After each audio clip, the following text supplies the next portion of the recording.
onda de lazım nasıl tabii bir şu uyumları dinlem çözsem çabala konum diye hoca saltan uyarı sama zamanı diyor mari. The teaching tonight then concerns the three principles of the path. A brief explanation of this overview then of the Buddhist path. Now, first and foremost, it's important to develop one's attitude so that one has a noble, positive attitude. It would be very unfitting to come to such a teaching without that kind of noble motivation.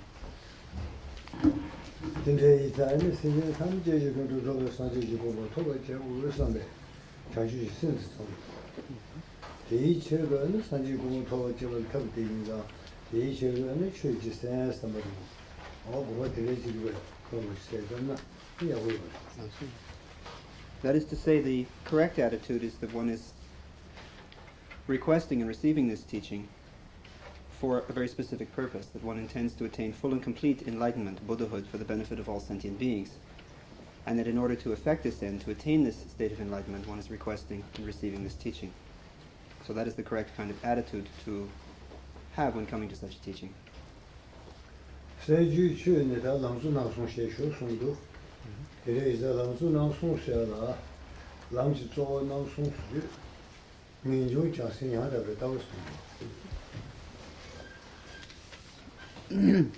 Now the subject tonight is the three principles of the path. The three principal aspects that one needs when practicing the Buddha Dharma, and these are renunciation, bodhicitta, or an altruistic attitude, and a proper understanding, a correct view of emptiness or shunyata.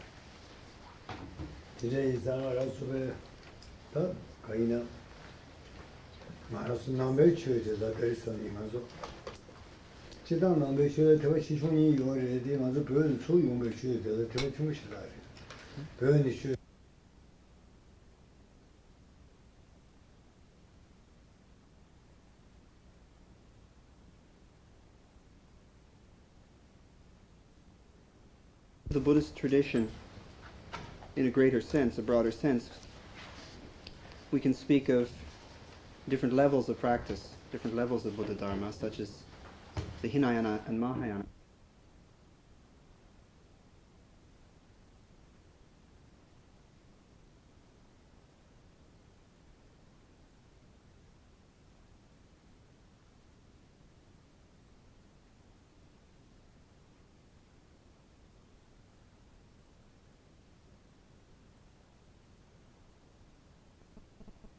Upon bodhicitta, this altruistic and compassionate motivation, and upon a correct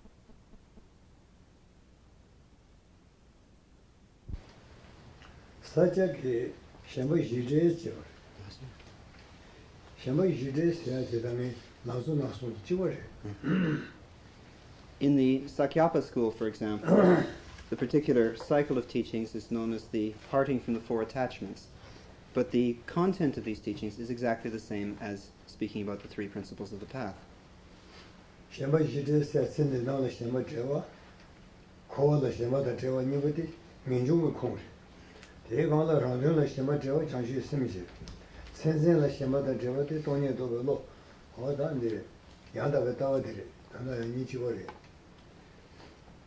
In the teachings known as the parting from the four attachments, there is specific mention of the fact that if one clings to samsara, if one is attached to cyclic existence, one does not have proper renunciation. This is the first of the three principles of the path. Further, it states in the Sakya teachings that if one is attached and not the benefit of others, then one does not have proper bodhicitta, proper altruistic motivation. Again, this is the second of the third principles. And it is stated as well in the Sakya teachings, if clinging arises in one's mind at all, one hasn't the proper view. And this is pointing to this correct understanding of emptiness, which is the proper view.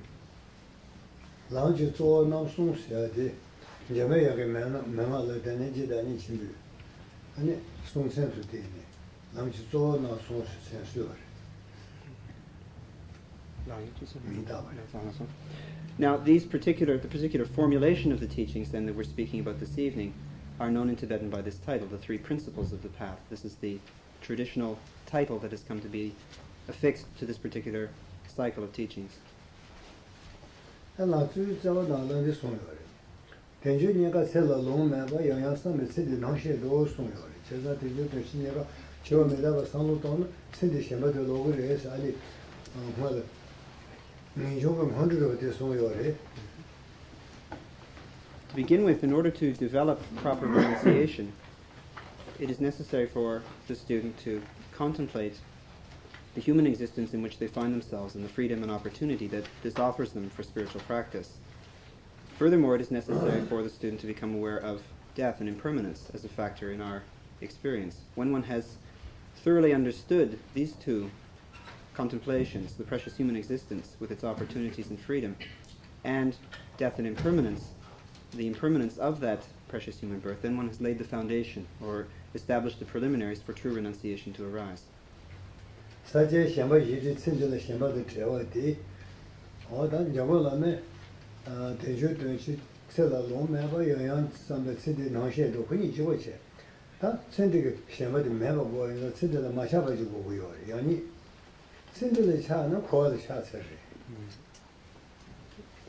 In the Sakya teachings of the parting from the four attachments, this was recognized as well, because it is quite clearly stated that if one has clinging at all to this life, one is not a spiritual person. If one has clinging to a cyclic existence, one has not proper renunciation, because it is very easy to understand that if one has clinging at all to something in this life, if one is fixated upon this life and this life alone, then one is already attached to cyclic existence. The one is an extension of the other. Cindy Lamashaba, the Kale Kauro, also, I may go on Gene, Zumba, Cinder Mado, Shira Shingomaro, Pamatuni Lomeo, Lomeda, then Cindy to that Rukanji Mado, me, Stanley on the Bowish Hunter in the Cinemato, Chivachima Sandoton, Mesha, the Kauri. Now, dealing with this attachment to this life is extremely difficult because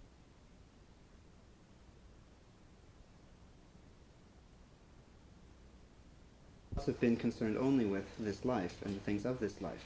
We can see this very easily when we look at little children, and if we speak to our parents about what we were like when we were young, we will understand we were the same. From the moment we were born, we were concerned only with things of this life, because this is the nature of a child's mentality.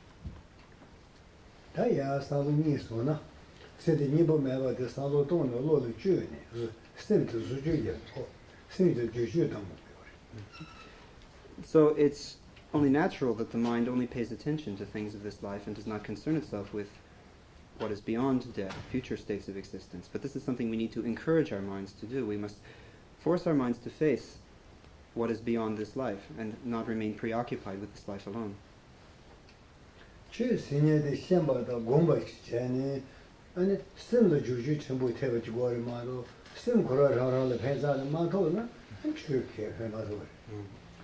This is the point of the teachings of Dharma, that they are meant to be heard and to be understood, to be thought about. If there is not this effort that is made on the part of a student to hear teachings and to understand them, to think about them, then in and of themselves, the teachings of Dharma will be of very little benefit. They are there to be used.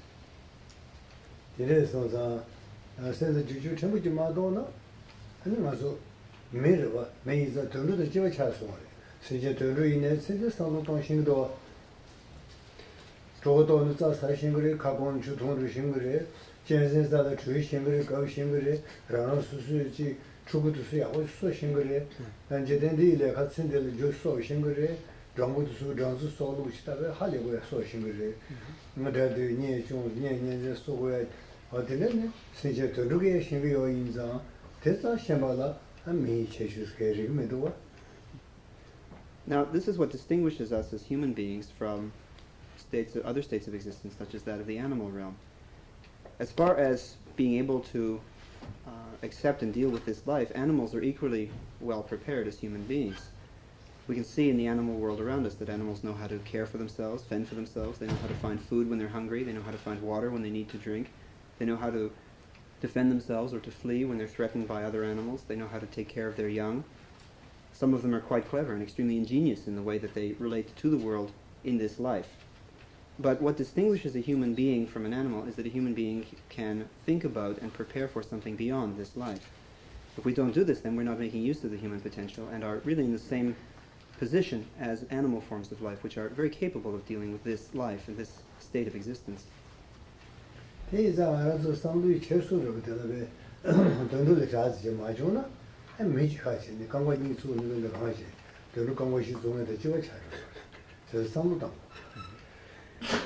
If we don't use this human potential then to use the power of our minds to think, then we're very different. We're very not very different than animals. People go on 2 legs, and animals, for the most part, go on 4 legs. It is true, but other than that, there's very little difference. We must use this power of the mind to think. 아니 senderanga 돌려가 쉐버 매바 마죠 sender가 여 대지지 매도는 것이 하장 거니 가버려 돈을 나버려 네바사는 돈을 요리 매도는 데를 교야 하지 마루나 소중 야고지 송치 주 소소소리 마제는 매도를 막 하고 있어 유의선을 하고 매도를 하고 되더니 내지 램버리 대초라 당샤는 야고지 니 거기 초라 당샤는 한 거래 니 가부지 돈다 틈버지 고군도 없어. Now, if we take our state of existence in this particular lifetime, we are human beings. We have a very precious and rare state of being as humans, which is difficult to obtain. We may not think of it like this. We may think it's very easy, but in fact it's not. If anything, it's extremely easy to lose the opportunity to be reborn as a human being in this precious state. It is extremely easy to commit the evil and negative activities which create the negative karmic tendencies that lead the mind away from such positive states of rebirth. It is very difficult, on the other hand, to practice the kind of virtuous and positive acts which will lead to a karmic situation that will bring about such a state as the human rebirth. Now, given that there is this difficulty in establishing the causal factor, there is that much more difficulty in experiencing its result, that is to say, in actually obtaining a state of human rebirth such as we have. If we waste this opportunity, then we've lost that great opportunity. We need to recognize and make use of that potential while it still exists. 니 가보 공부지 니 버려지 바로 공부 이내 콜 배시어 도는 전자 신부 줘야면 내 공부 이내 이마이네 마이 배야마다 매르름 무신들레 배시어 당당히 신은 저 하장의 친구 지지어 있어 그 졸라도면 졸라도면 매지게지요. Now when we say that the precious human existence is precious, that it is rare, that it is valuable, we mean the same thing as when we say something ordinary is valuable, that when it is used properly, it can achieve a great deal. Now, there's a great potential in the human rebirth, but it could be wasted. It would be very unfitting to waste it, but it could be wasted. On the other hand, if it is used, it can achieve something very, very valuable.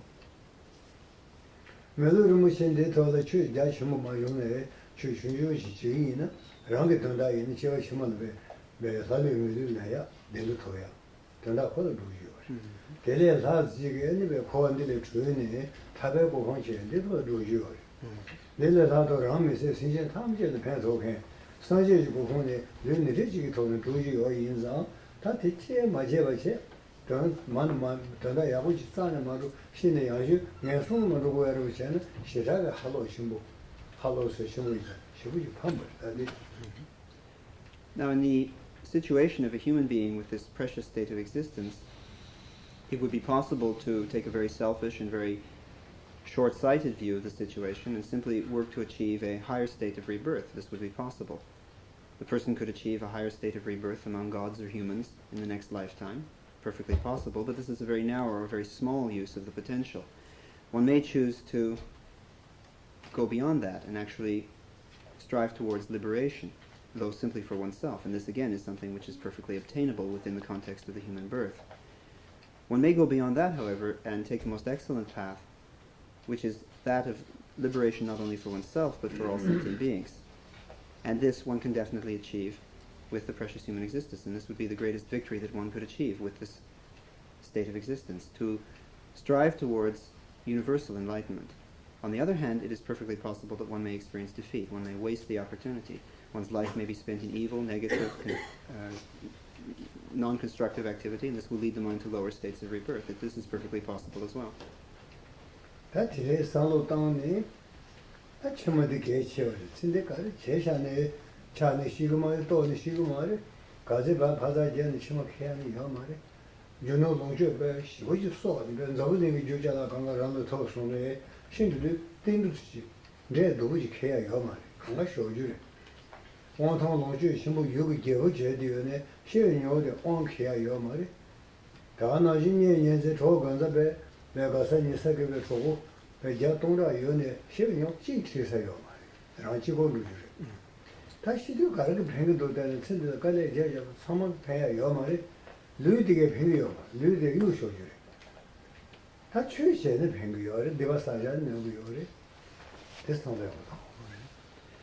So one needs to think very clearly about the values and things of this life to understand whether they're really as valuable as they seem.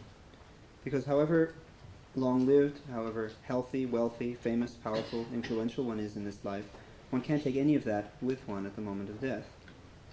One might have the wealth of the world at one's feet, one might be incredibly wealthy, and one can't take a single bit of that with one when one dies. It all has to be left behind. At that point it doesn't seem like it was very much use at all.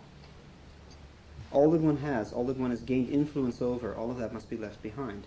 The people who have accompanied one through this life, one's family and friends and relatives and so forth, not one of these can follow you.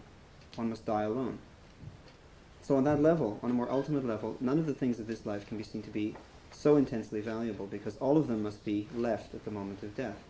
This is something that one must pay attention to. Now, what does benefit one? If all of this is meaningless or does not benefit one at all at the moment of death, what does? It is the efforts that one makes during this life to practice the Dharma which are beneficial, just as it is the negative and evil actions that one has committed and the negative karma that is accumulated that is detrimental at death. And so one needs to clearly understand this situation.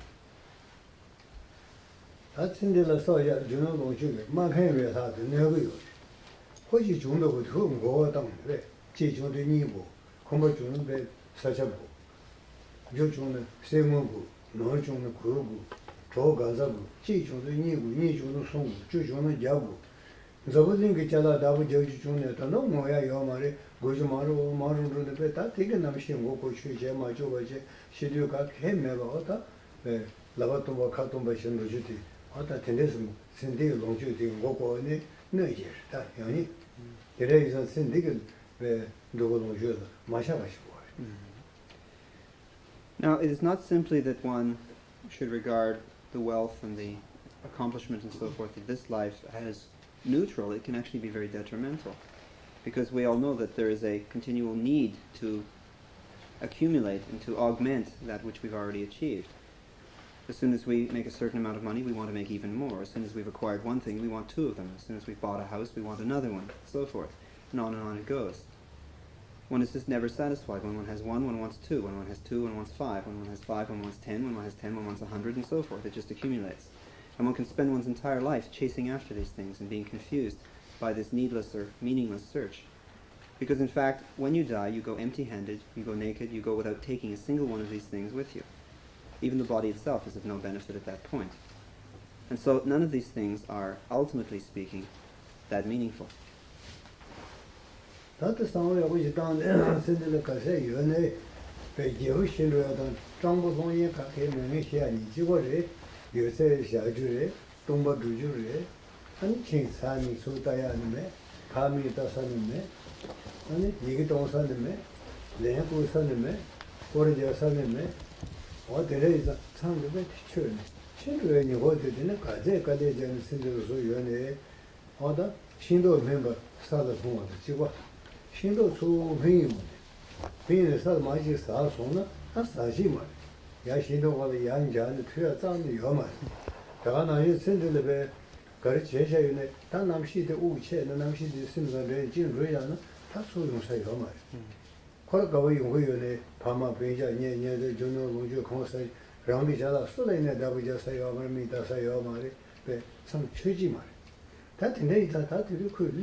Now, having seen things in this way, then one can understand that things of this life are ultimately of no benefit, because at the moment of death, all of them become meaningless. And this is something which is definite, which is final, which cannot be reversed. when one dies, the mind and the body separate, and the mind is simply removed, is simply taken from the state of existence that it was experiencing and plunges into another state, where there are not the family and friends and wealth and power and influence and accumulations and so forth. One might just as well have been an unknown penniless beggar in the last life when death occurs, because ultimately speaking it all boils down to the same thing. All of this must be left. There's no way that one can take any of this with one. There's no way that one can lead anyone with one. Now, death then is a process which is final, which is irreversible. It's like a fruit falling from a tree when it's ripened. Until such time as the fruit is ripe, it remains attached to the tree. But as soon as it is ripened, it falls to the ground and rots and disappears. There's no way you can take that fruit and glue it back onto the tree and expect it to still keep growing. In the same way, when the mind and body separate, when the respiration ceases and the person dies, there's no stopping that. There's no way to reverse the process, however much one tries. And so, things of this life are valuable only insofar as they last during this life. But following this, then there is no benefit to them. The Shinto Shindo minima sayona, Yalia Yomarwa, Tana Shindo, Jochima Lutz and Su, Susu Juno, Lujo Togaza, Conlemita Sayomare, Tashijima. And when the mind has separated from the body then and enters into the future state of existence, then one simply has no recourse to the family and friends and influence and power and wealth and so forth that one had in the previous state of existence. The mind cannot enjoy these. They cannot even be seen. They're no longer tangible. They're no longer part of the mind's experience. They're simply faded away. That is the Sindela Mashabachi Kecha, Shema Shiri, and on the Sindela Shemba was.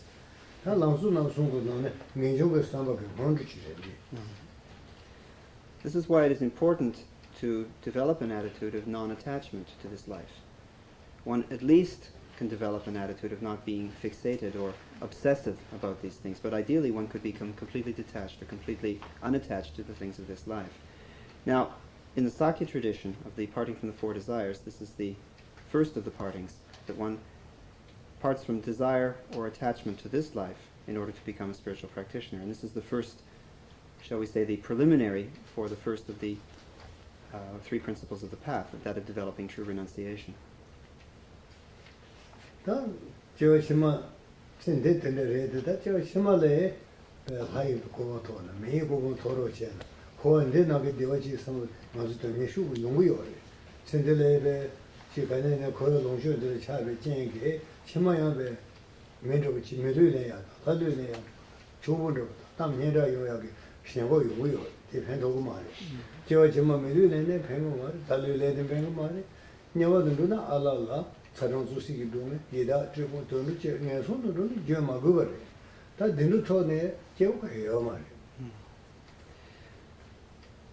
Now, if there is the fact that things in this life are not valuable, but there are future states of existence, one may feel that these are more important, that one should focus upon future states of existence, and feel that to take rebirth as a god or a human being and experience the greatest bliss that cyclic existence of samsara has to offer, well, certainly this could come about. And if one remains attached to the things of this life with the idea that they are leading to better things in a future life, then it is quite possible one may attain human rebirth or godly rebirth or whatever. One may become famous and rich and so forth, but ultimately speaking, none of that is going to be any benefit at all. And one really has no guarantee that one might not end up in a lower state of existence. The mind may be plunged into a state of hellish rebirth, or an animal realm, or preta realm. Think of the suffering that would go on there. Think of how unfortunate that state would be, because that is entirely possible as well. And so the mere fact that a future lifetime exists is no virtue in and of itself. This is, again, not a valuable goal.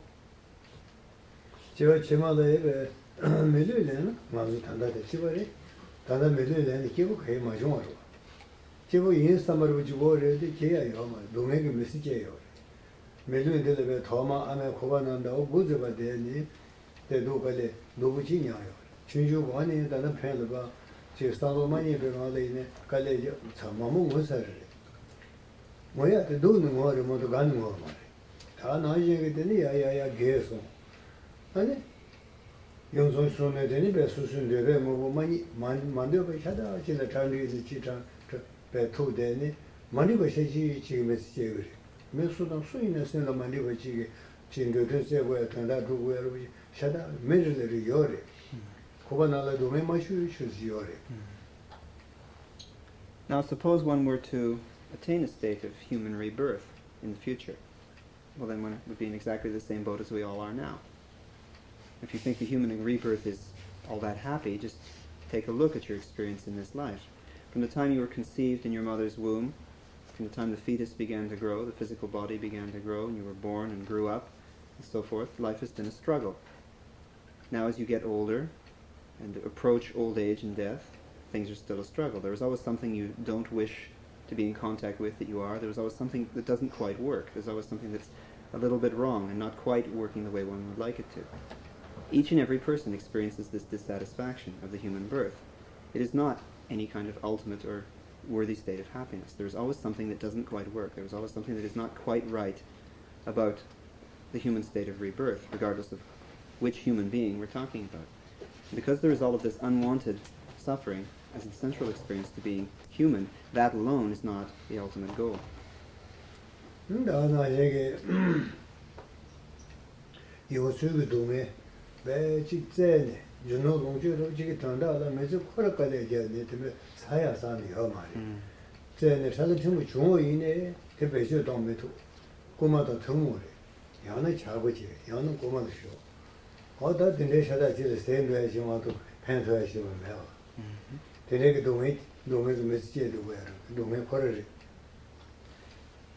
Now, if one examines all of the suffering that does exist in one's situation, one will understand that the relentless pursuit of wealth and security and so forth in this life is really endless. It can go on and on and on.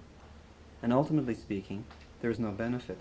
All one does is spend one's time becoming incredibly attached to these things or fearing the loss of them. One is always on the lookout for thieves or people who are going to take away that which one has consolidated.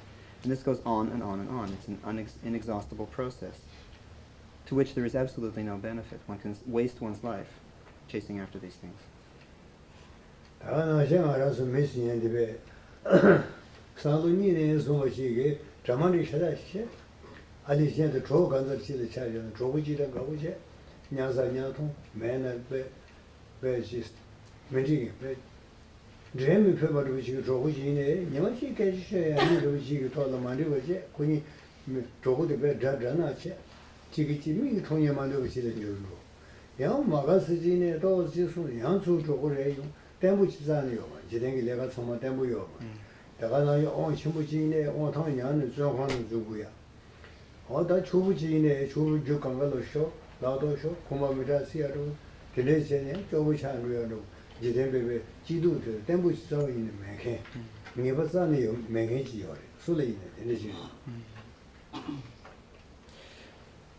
We see this instability everywhere in our relationships, in our attitudes towards the world. We may have friendships that we value and prize very much, and for long periods of time we have a friend with whom we're very amiable, with whom we're very close, and everything seems to be going fine, and at a certain point something comes up in the situation, and the next thing we know we're at each other's throats. And two people who were friends don't want to see each other anymore. And then a little while later they patch it all up and they might be friends again. But there's this total instability. It comes and it goes, and nothing can be relied upon to be absolute, to be dependable, to be stable. We have examples of very rich people, very rich and powerful people who end up destitute or thrown in jail, or who lose all of their possessions due to being cheated or having it stolen from them. The pleasure and pain that is experienced in this world is completely fickle and unstable. It comes and it goes without any stability, without any solidity upon which one can depend.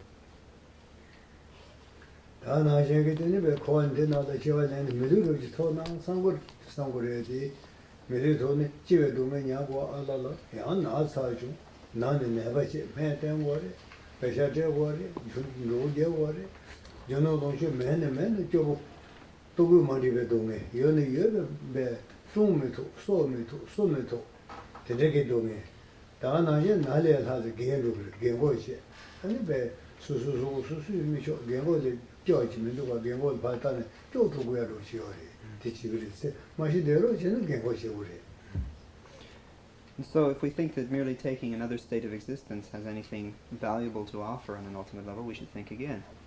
Because merely by taking another state of rebirth, the mind does not escape the problems that exist in this one. In some future state of existence, one would still have to eat, one would still have to drink, still have to clothe and shelter oneself, one would still have to pay bills, one would still have to take medicine, one would still have to go through all of the effort that it takes to sustain this existence.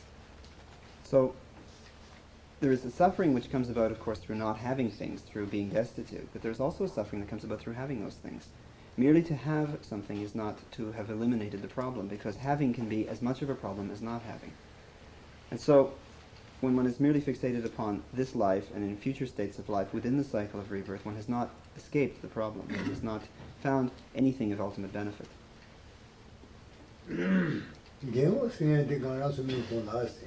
수수 파마에 경고 전후도 미마세체 암조는 것이 칼로 손에 도도 좋아네 도시 차고 삼미도 산에 좋아네 미세오메 되네베 전샤 강가쇼 강가로 바와 니만 콩콩 레무시시 강보 도루 차고 너는 나대고 그거 그 강고 그 조고 미쇼 야론도 로메도 강고 강고도 라고 로체네 야로메도 아 데도 동루 캔다고 루든 다른 루고 캔도 요벌레 메토 캔다고 세무시야로도 나와 끼우치야게 내가 성매여 다 제사를 근데 다시는 송선의 신지요 근데 다 나중에 레벨 동시에 강래이나 동시에 매봐 총주도가 같이 끼우셔야지 전에 배배주 동매도 심지고 매봐 아니 왜 가봐 인사 치나 강가 나사시 배구주 동마도는 배 나사시 경고스네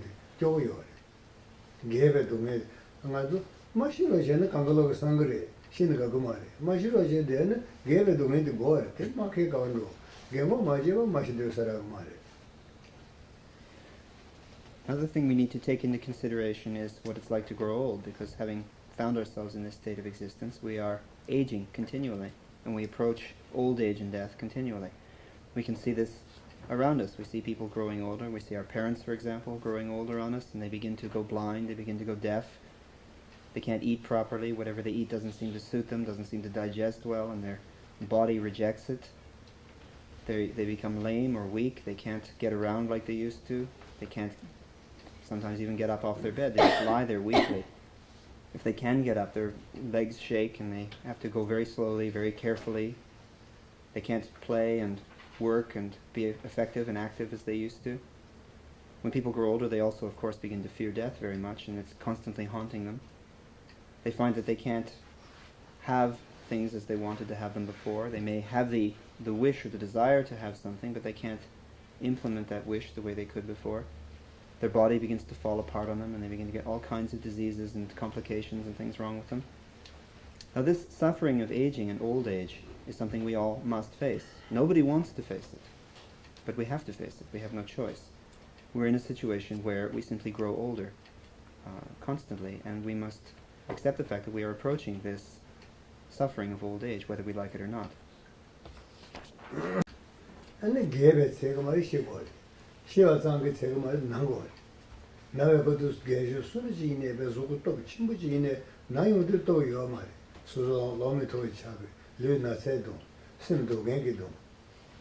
다가나지 경고 이내 시절 제도는 가고요. 최야고 제연의 시도 신도 자그래데 마시 버루들은 나고리 녀고리 레고리 멤버게 다 행고마리 케스무스들이 년년제다 수수pen 비자로 조고로 연애 수게 타체 단지 자면도 아까 샤사케 미시 추주제 다들 뭐데 괜지마도 가게요 말 수수의 이타체 단지 저강을 자는 건 주주 계속 신도배 행고마리 누르버리 누거지 시외도 매대 들으시 아니 시비에 내다고 요마리 시외 소랑 그냥고래 내가 고샤당 사요 말이 시사스는 예방에 소소는 루루 디베리고랑 케고래 수치도 박 고사요 말이 신도는 바 노에 보디 제용해요 말이 수용해요 말이 랑치고 누고래 내가 바까바 이두기네 레종에게 라데르마도 랑라 온샤요 말이 되게 도메냐고 그래서 상도 되게 동거 다양히 그 도메도 상도야 보통 거래.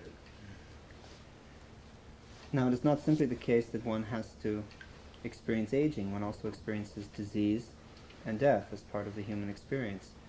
Even the most powerful and wealthy and influential people get sick. All of us get sick.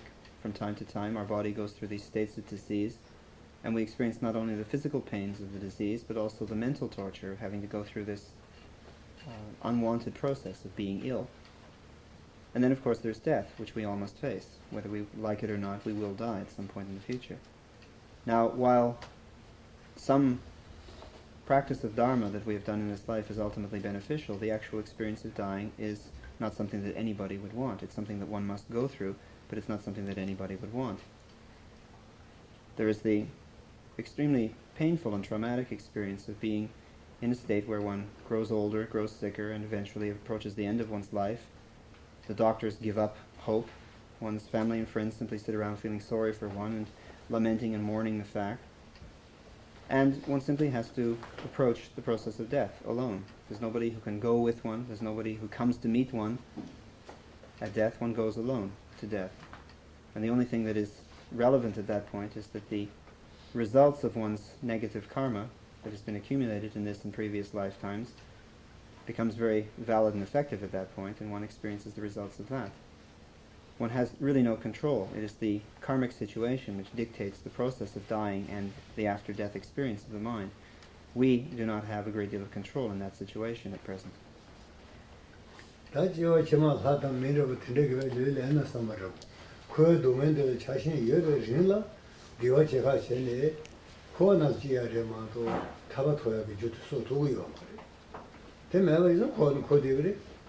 주야고 소요나 데브치 살치 멜치 멜치네가 좀더지 가나도 동해파도 뭐냐고 살치네 대단 대신데 저동의 동해치라 섬지면서냐고 다 돈이냐고든지 손에 대해장래 거의 동해치랑 신래 데레이자 되나 거대그래 다 거를 셴발로 손나 아니 거를 셴발로 민중의 선배치 손나 기와지 사주 주나 안 기와디 거를 주야 그 주시네 용거요래 마도 단단하고 거를 민중 만지 버르들라 거를 주야 그 주디사 도요 말.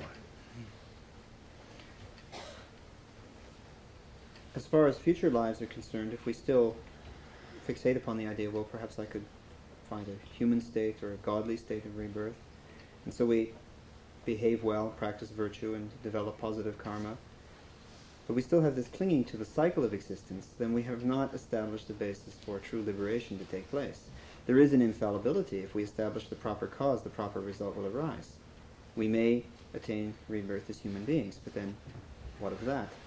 There is birth, there is old aging and old age, there is sickness, there is death, to be faced again in the human state of rebirth. We may attain rebirth as a god, in God's realms, the same process, and there will be ultimately the suffering of falling from that state into some lower state. And suppose the mind were to end up immediately in some lower state, such as a hell realm, and the intense suffering of cyclic existence that occurs in the hell realms, or the animal realms, or the preta realms. Now, on the other hand, if we manage to turn aside this, or turn back this attachment that we have to cyclic existence, then the virtue that we do practice, and the positive karma that develops from this, becomes really a seed for liberation, and not merely perpetuating the cycle of rebirth, however positive an aspect of that cycle we may perpetuate. But as it now stands, when we have this attachment to things of the cycle of existence, things of samsara, then we merely create future causes for samsara. We do not practice in such a way, behave in such a way that we will ultimately escape from or transcend, liberate ourselves from that cycle of rebirth.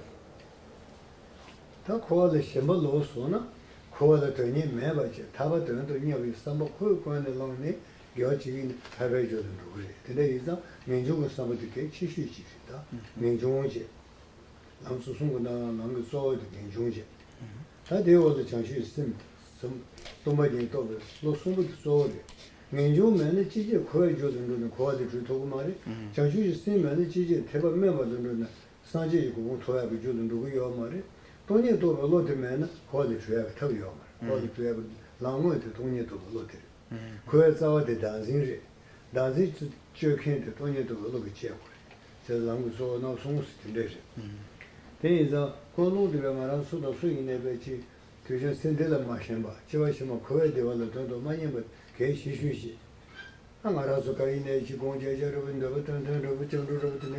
Chucha, Cheburedi, Chusa Gyoti Chia, Drevu to Gava Yungu and George Madua Yungure, Chevada Cindy Yungumari, Drevu, Quip Head, Nyaya, the shoot, Pen Danaji, Naja, Nagashi, shoot, Jubija. Shoot the shook and there you can that in Rure. Dana is shooting the Kava Hamas and that the leg over years on. Sindila solo down the bay, change up a good, send the pen and hammer, Joshua de Togo Mari. Joshua, Tamiko going to Togo stand there, you know, and go take each other good, Joshua million the Togo ready, Tabato Togo Mari. If one then reverses this attachment or fixation upon cyclic existence and does not strive to achieve goals which are within that cycle of existence, then the virtue that one commits through one's actions and the karma that develops because of this actually becomes a cause for liberation. This is why renunciation is so important, because as a basic attitude, it assures that one's orientation is correct. This is the first of the three principles of the path then, renunciation. And as we mentioned earlier, the second is bodhicitta, one's altruistic motivation. And the third is correct view, one's correct understanding of emptiness. But first and foremost, if there is no renunciation, then none of these other two can develop. Because if there is no renunciation to begin with, then nothing that one does is contributing towards one's liberation. Just as if one does not have bodhicitta, does not have the compassionate and altruistic attitude of a bodhisattva, then one has missed entrance into the Mahayana path and is practicing on a Hinayana level of self-centered practice. In the same way, if one does not have the proper view and the correct understanding and experience of emptiness, then there will be no final transcendence of the cycle of rebirth. Because ultimately speaking, the single cause which is most fundamental in limiting us and causing us to remain caught in the cycle of rebirth is the clinging to self, the clinging to ego. And until that is destroyed through the wisdom of correct view, then final transcendence or final liberation cannot take place. This is why these three principles are so important to be understood in their proper order: renunciation, bodhicitta, and the correct view. Now, all of this, of course, our ability to practice these three principles of the path will determine our future experience, because this is where the results of Dharma, the practice of Dharma, are really felt, is in the future and in future lives. Now, we might think of it as taking a very strong direction, just as when we shoot an arrow. The arrow goes so straight and so far because the bow lends its strength to this, even though the bow remains behind when the arrow goes ahead. So the conditions that we establish now in our lives lend a strength and direction to that which will take place in the future. But if we continue to remain caught in the naive assumption that things in and of this life are ultimately beneficial, then obviously the strength and the direction will be very weak. Just as if we continue to cling to the idea of some future state of existence within the cycle of rebirth as some kind of ultimate goal, it will not lead us with the correct strength and direction to attain liberation.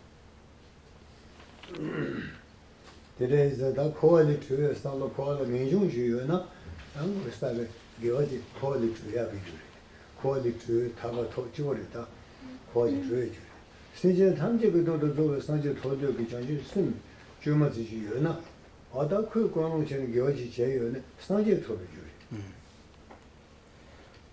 so, first and foremost, renunciation as the desire to escape from or transcend the cycle of rebirth, to leave the cycle of rebirth, is important because with this causal factor one can actually begin that process and actually, at some future date, conceivably transcend the cycle of rebirth. Just as if one has the motivation that one wishes to attain Buddhahood or enlightenment for the benefit of all beings, if one has that bodhicitta, as it's called, the altruistic motivation for the benefit of all beings, then whatever virtue one commits not only is a causal factor for one's own liberation, but for the attainment of enlightenment for the benefit of all beings. And so one is simply establishing these as foundations from which to work.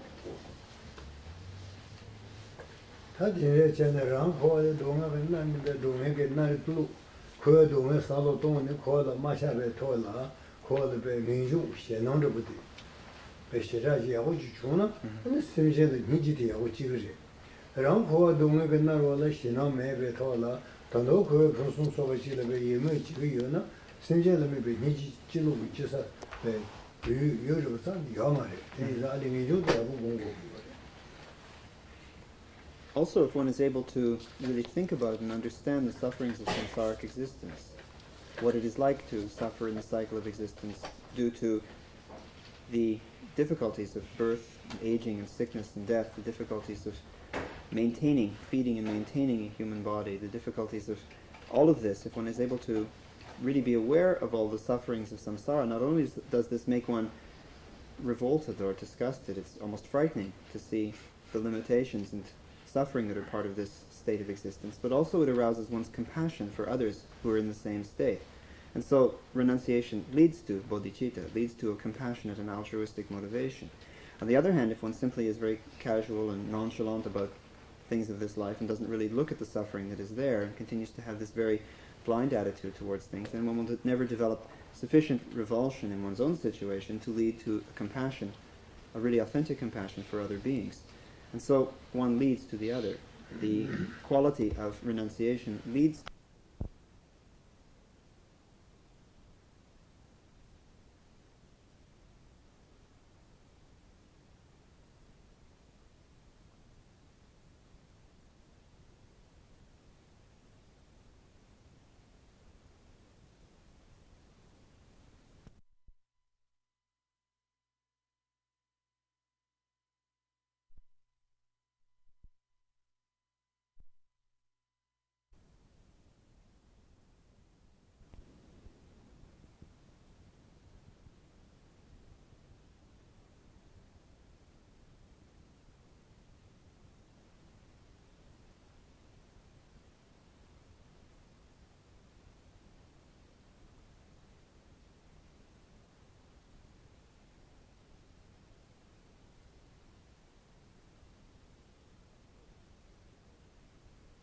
어디야 니버지 나도 손에 니버 장주지 심리 장주지 심리가 말아서 처음에 개 치슈 공고야게 나는 배 치슈 뭐고가에 어디 장주지 심리 장주지 심리가 민주주의에 매는 장주지 심리 말아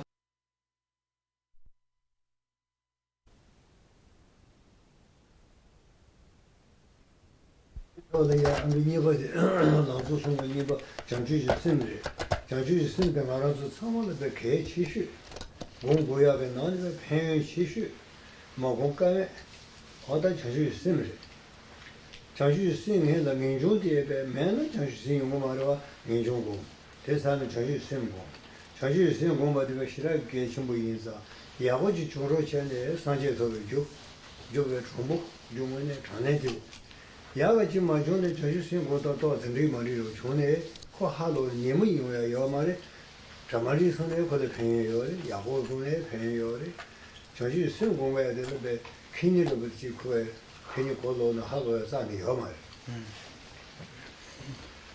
This brings us then to the second of the three principles of the path, which is bodhicitta, this altruistic attitude, which we might consider as extremely crucial, as one of the most important elements that we could discuss in terms of the benefits, in terms of the qualities. Indispensable. And just as there can be no bodhicitta without true renunciation, so there can be no speaking of enlightenment without bodhicitta. It is the most crucial or fundamental cause of one's attainment of enlightenment. Now, this means that one's attainment of enlightenment depends directly upon one's ability to meditate upon and develop this quality of bodhicitta. If one does meditate and develop it in such a way, then one need have no doubt about the qualities and benefits that are attributed to this state of mind, this attitude. They definitely are there to be experienced, but it requires one's effort to do so, and it is absolutely essential that one does make this effort and develop this quality. 신제 탐제의 편바 공고 인상 신제 탐제의 공고 알아라 공다 마셔는 신제 몽부지랑 탐제 몽부지 가셔를 모두 몽부 이내 편바 준비요래 신제 지를 상도네 편바요 신제 고다데 괜시요나 공고도 자로 신다 상바르지 상고 코니 순나 침부 소고요래. Now, while bodhicitta, ideally speaking, is the desire to benefit all beings, and one really is concerned about intensely involved with and concerned with the benefit of others, it may be impossible for a beginner to conceive of all sentient beings. A person may be able to think of many beings, maybe not all beings, but a number of beings, and there's still a great deal of benefit to that. There's a great deal of benefit to think of even one other being. To simply say to oneself in any given situation that one is really concerned about the welfare and the happiness of another being, and to make efforts towards that end is incredibly meritorious, a very, very positive thing.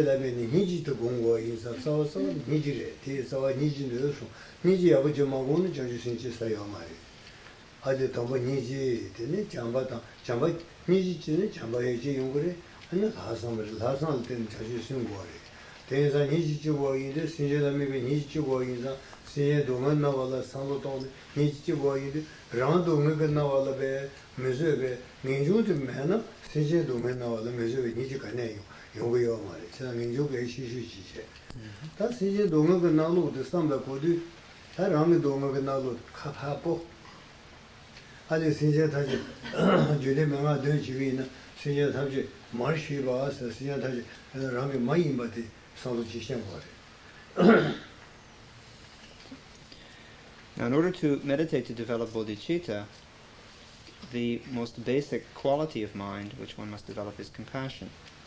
If there is no quality of compassion, then there is no bodhicitta, no true bodhicitta. In developing this root or basis of compassion, one is assuring that attendant qualities such as loving kindness and such as a very unusual and extraordinary attitude to commit oneself, to take responsibility for the benefit of others and so forth, that all of these can arise. So one begins with a development of compassion which takes other sentient beings as its frame of reference. And this begins with an understanding of one's own suffering as well. If one has not appreciated one's own suffering, how can one appreciate the suffering of someone else? Now, in order to truly appreciate the suffering of other beings in a way which will produce true compassion, one has to understand all beings to be one's mothers. One has to understand the karmic connection that exists between each and every being and oneself, each and every being having been one's mother at some time or another in some lifetime.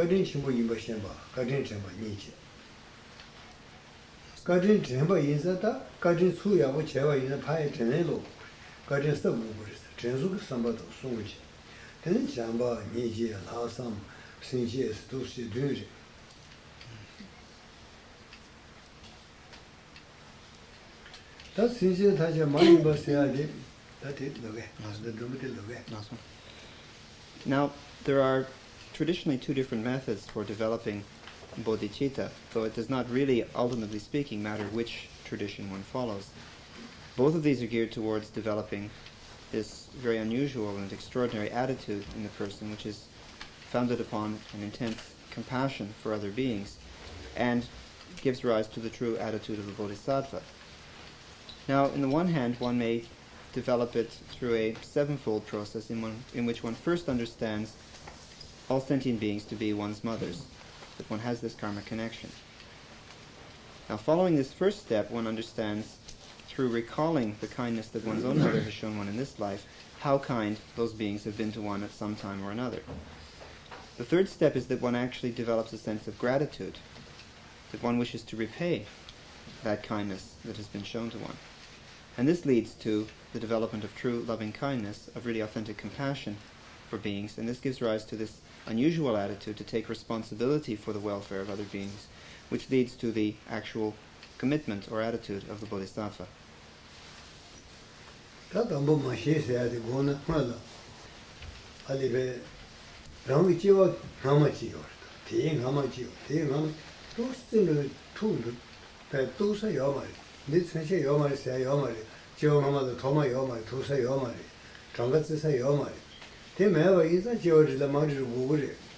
This is a Tajiga Rime, my Chayumato, Yunuchi and Dangumari. Today is the day, Sinata, my Imba de Tas, Corona, Sokata, Teju, Shimona, Sun, Imba Tache, called the Ribasha Toya Yomari, Imba Tache, Sinata, Rang, Matsa, Mamucha, Magani, Samaru, all the Sang Tonjuri.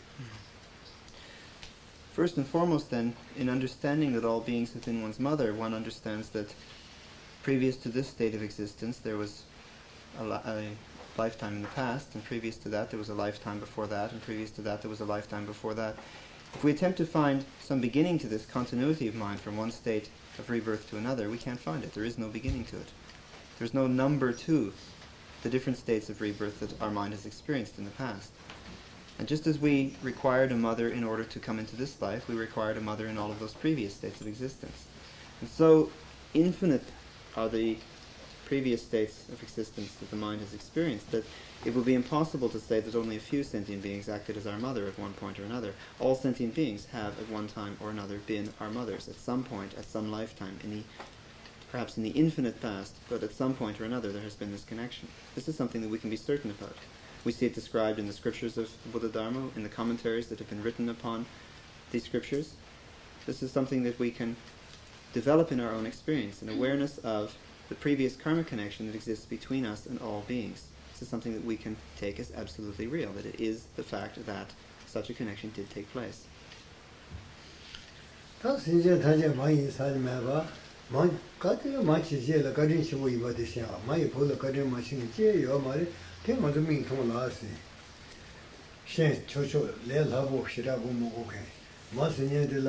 Ali Pobuchi Chiju, this and the Pobuta Nerdo, Neru, Soche, Sake, Tonkebo, Tredea Boche, Teneki Sandoyo, Mabuji Jimu, Titane, Muno Shinjimo, Yamari, Kage Shimari, Russian Mari, Sasha Mari, Tongsha Mari, Koshachi Rematuke, Yamari, all that Telea Pechi, I love Telea, so Cello, Gomapo, Kesha, love, Salo, Ton, love.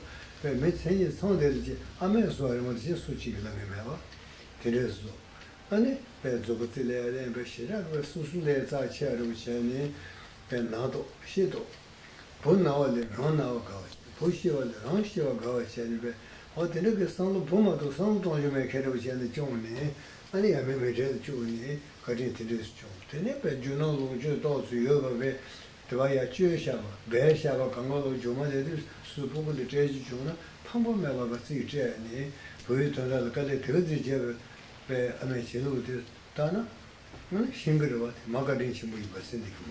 Tina Seranomas Maya, Hanoja Gadinchimuri, Suina Magadin Machin Giamari, some water, that's in the mother patient, the sound on the sun.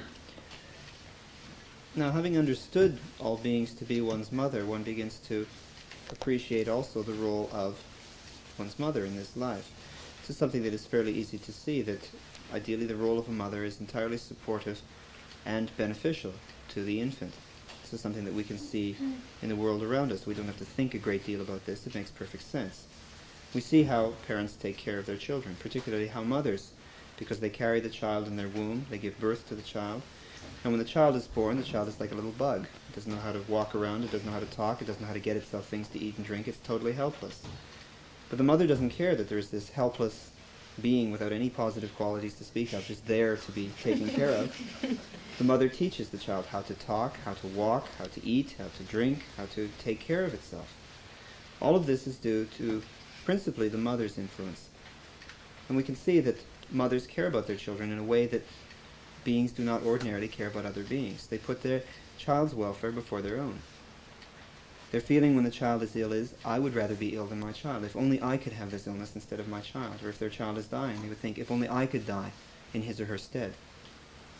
There's that kind of selflessness and totally thorough-going quality which holds nothing back, which is the ideal of the mother's love for the child.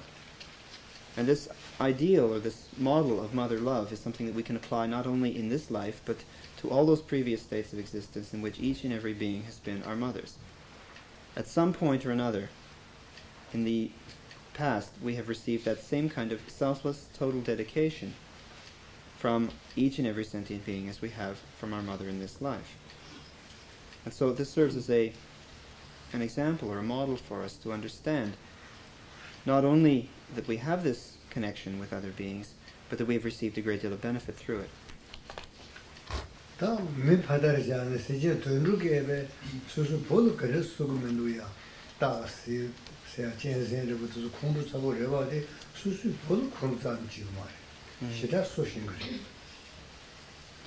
We can see this in the animal realm as well. We see that regardless of how fearsome and carnivorous a beast may be, a lion or a tiger or a bear or whatever, it still knows how to take care of its young. It doesn't harm its young, it doesn't destroy or do things which are detrimental to the young, but it knows how to take care of its young, and it knows how to treat them well and to behave well towards them in a way which benefits them.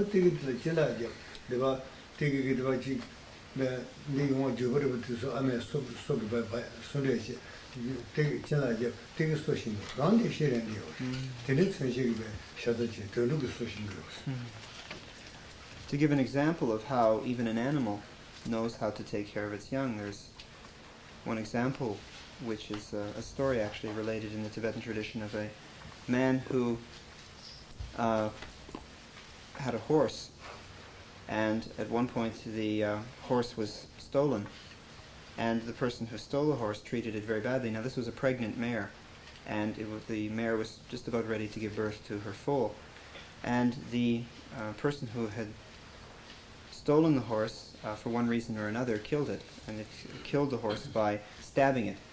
And in stabbing it, the person cut open the mare's belly, and out fell the newborn foal that was ready to have been born in a natural manner, but had been born in this unnatural manner by the person killing the horse. And even though the mare was dying, she still made attempts to get to her feet and to nuzzle and lick the foal and get it on its feet and so forth, performing the function of a mother simply because even though she was in the agony of dying herself, this was the first thing that was foremost in her mind. So even animals know how to take care of their young.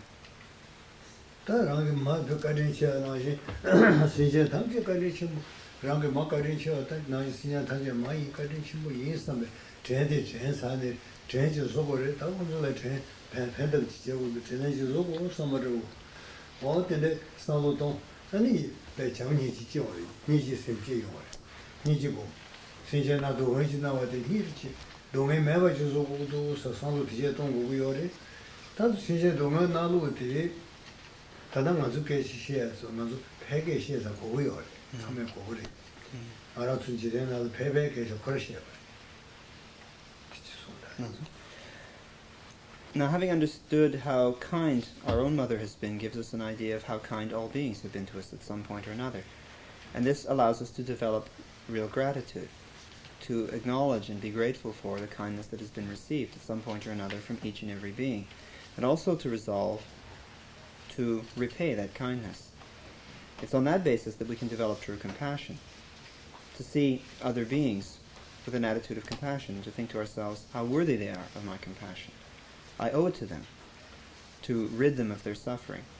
Now this is something we must pay attention to seek to develop these qualities of mind or these attitudes which allow us to benefit the world as much as we can. And so the efforts that we make in developing these positive attitudes of wishing to benefit, seeking to benefit others are extremely important.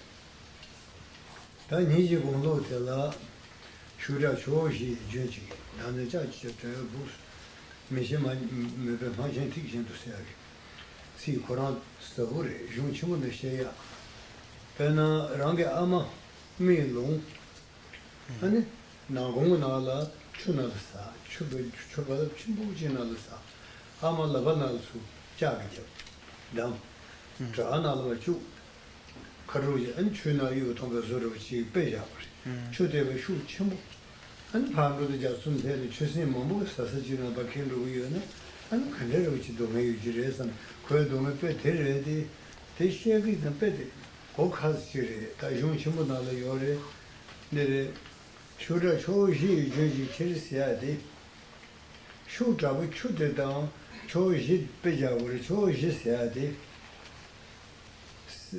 saba sung, siyadu tine, juro sung, yore, saba sung, juro sung, cho ji siyade, ta, juro dan saba sung jadi, Marive Saba, Tave Saba Yomai, Marive Saba, Deve Saba, Seve Saba Sungre, Cho the Jardi, Marive Cho, Tave Cho, Los Yayomai. Says that the Jun Shimu Shelu, Tali, Shegiten, Kurumarua, Tana Station, Doshi, Tatawi, Lolo Jago, Jose, Narasu, Maribe, Ton, Nevati de Lu, Mariba, Sebe Saba, Seba, Deve, Ombe, Seji de Lu, Sebe Jawi, Jinjapa, and Adele yore the Jewish show the Tishumogocha, the Kosamari. And review show is the Geo the God and Nava the Shell Suri, Chigana Shishibutri. Ten Tagi mean told the Shell Sarinza, Sija Soda Suine, Chiv Dominiawore, Shell Dominiawore, Nave Dominiawore, gave a Dominiawore, Chigana Shilimata de Tashe, Niji, somebody Saludona, take Shenshamari.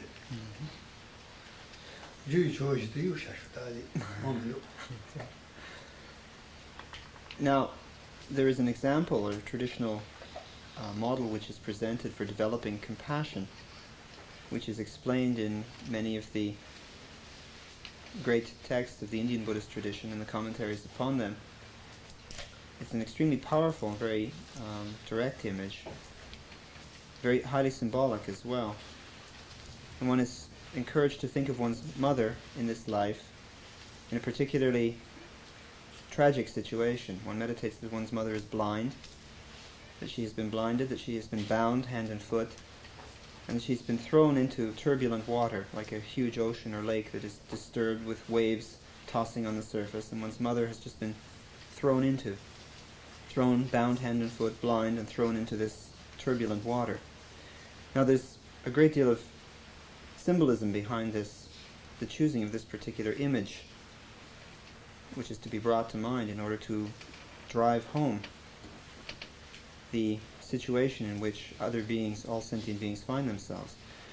There are different qualities, or rather negative qualities of mind, which afflict unenlightened beings, which are symbolized by the various elements. For example, the blindness of ignorance in the mind, the binding effect of attachment and fixation upon samsaric existence, and so forth. Now, the discussion which is presented in the traditional texts of Indian Buddhism and so forth is quite involved, and involves an examination of causal factors and resultant factors and so forth. It seems rather unnecessary to go into this in great depth this evening. Suffice it to say that when one thinks of one's mother as blind, this is indicating the blindness of ignorance which exists in the minds of unenlightened beings. When one visualizes one's mother as bound hand and foot and helpless, this indicates the binding effect which renders us helpless through our being attached to and clinging to the things of this life and the cycle of rebirth. And the ocean into which one's mother is thrown represents what are called the four great rivers, which is to say the suffering of birth, of aging, of sickness, and of death, because each and every human being is caught up in this current, as it were, of birth and death. All of us must be born, all of us must age, grow older, all of us must become ill, all of us must die. These are known as the four great rivers of the human realm because they sweep us along in their current inevitably. But briefly speaking, this image is simply to reinforce an attitude of compassion, a kind of gut reaction to the situation, so that one's first response to these beings perceived of as one's mother is how unfortunate, how worthy of my compassion they are. And so it helps one to reinforce that attitude.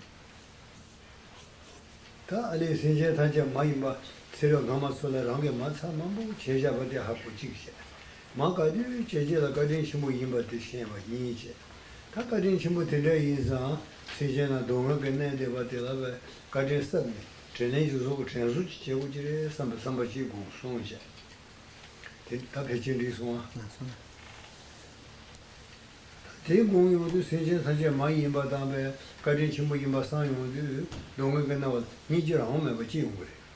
니지 지용도 동의다 제로 제나 삼배 세워드려. 동의다 제도 요도 되어다 된데 지용 그래. 잠바 니지 인양도 용 그래. 대 잠바래. 당나래. 응하게 더더 세제 동의다 되어다 제 동의다 되면 산이 오면도 그런 수산이 제신면도 세제 동의다 제 되어다 되면 추 그런 제거래. 세제가 요도 신경이 말해. 대만신 말에서 신경이 되어배 그런데 말에 제도 구제를 삼바 수수 제주 임바 상도나 다상래. 그런 게 제 메토바에서 수유 토를 선착 상제가 토고요래. 다 신경이 되어다 상제 공부가 제는 마토 타비도 상태를 자주 신경이 말해. 이런 명화 되듯이. 다들 말아서 루중나 제기는 스타바든 여야 호요. 루중 제기는 루중의 자나 자주 신공해서 되게 호요. Now, first then one develops this awareness that there is this previous connection with all beings, that they are one's mothers.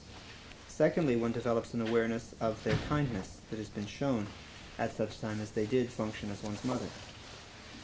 Thirdly, one develops not only an awareness of this, but a gratitude, and through an awareness of their suffering, a desire to repay their kindness by eliminating their suffering.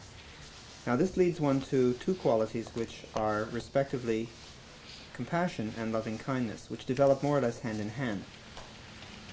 Now strictly speaking, the attitude of compassion is an awareness of the suffering of other beings and the desire to, or the motivation to eliminate it, to relieve beings of their suffering. While loving kindness is the attitude or the wish, the intent to endow all beings with happiness and bring them to happiness. So at this point we have covered 5 of the 7 stages. The 6th stage is what is termed a very unusual or extraordinary attitude, in that one understands that in order to really benefit other beings, in order to eliminate their suffering, and in order to bring them to happiness, only the practice of Dharma will be successful. Because in and of themselves, beings are not going to achieve this goal. They obviously don't understand the way in which to behave in virtuous ways which will lead to happiness, and to avoid non-virtuous and negative kinds of actions which will lead to suffering and so forth. One must, through one's practice of Dharma, instill in them the qualities of awareness and intelligence which will lead them to these goals. And so the unusual attitude is which is the 6th factor here, the 6th level, is the intent oneself to take responsibility through one's practice for the welfare of others. However, the 7th is the more practical understanding that currently we do not have this power. We cannot simply say, I wish to liberate all beings from their suffering and their ignorance, and expect it to happen. How can we expect this to happen? Through taking as our models Buddhas and Bodhisattvas who do have that power. And so our commitment to attain enlightenment for the benefit of all sentient beings, which is the Bodhisattva attitude, is the 7th and final phase of this process, this spectrum of meditation, contemplation. When it's approached in this way, in the correct order, from the 1st through the 7th, it's extremely efficacious, and it means that quite naturally, quite spontaneously, one stage leads to the other, and it makes it very effective and easy for a person to develop true compassion and true bodhisattva motivation.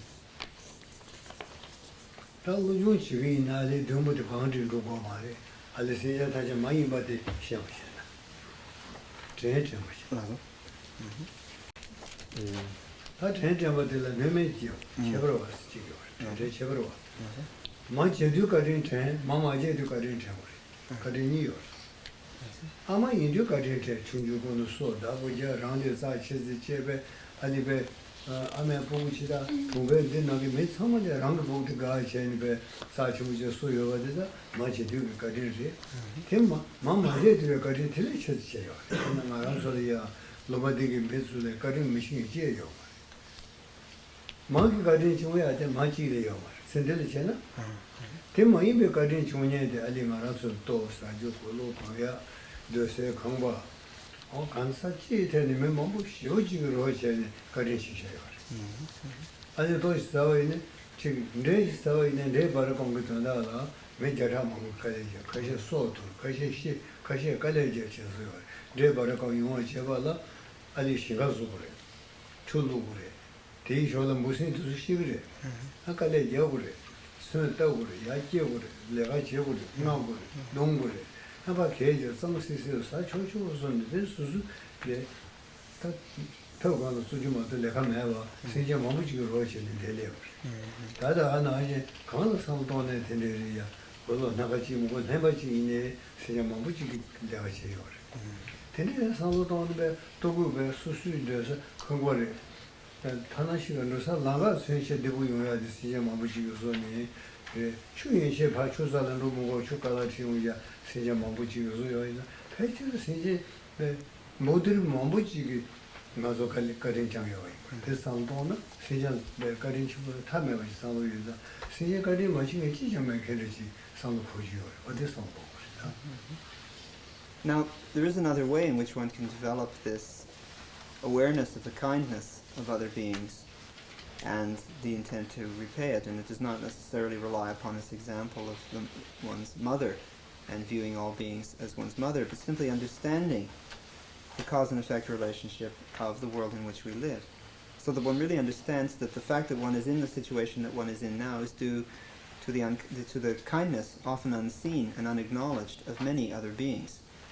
To the point when one could really say that there is no one in the region in which one lives who has not benefited one directly or indirectly in some way. For one to even have one handful of rice to cook and eat, think of the number of people who had to work. People may have even had to die for that handful of rice to make it to your table. Think of the insects that had to be killed when the people cultivated that rice, when they plowed the earth, when they flooded it, when they planted the rice, when they sprayed it if it had infestation, people who had to go and harvest it, weed it, cultivate it as it grew, and then finally harvest it and prepare it process it for shipping and so forth. When one sees all of the effort and all of the trouble and all of the toil that went into even that one small handful of rice coming to one, and one can understand that one very small thing in one's own experience requires the effort and time and toil of many other beings. And so, in understanding this interrelation between ourselves and others, we can come to see how, directly or indirectly, whether we are aware of it or not, we have been benefited by vast numbers of beings. Whether they have made the efforts directly for our benefit, whether they have died in order that we be able to receive a particular benefit, whatever. In some way or another we have benefited greatly. And so this is another way in which we can reinforce our appreciation of the kindness that other beings have shown us. Through their efforts, through their sufferings, through their pains, through their deaths, we now enjoy what we have. And so this again reinforces our sense of gratitude and our sense of commitment to benefit those beings who have been so kind to us in so many ways.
간데르 부치는 세제 당절에 된 거야. 샤라지 이사. 괜시 세제 가진 있죠. 신주의 세제가 가진 큰에 수고야지 이제 성도스도는 세제가 가진 시와지 매야지. 어떻게 시행을 해요.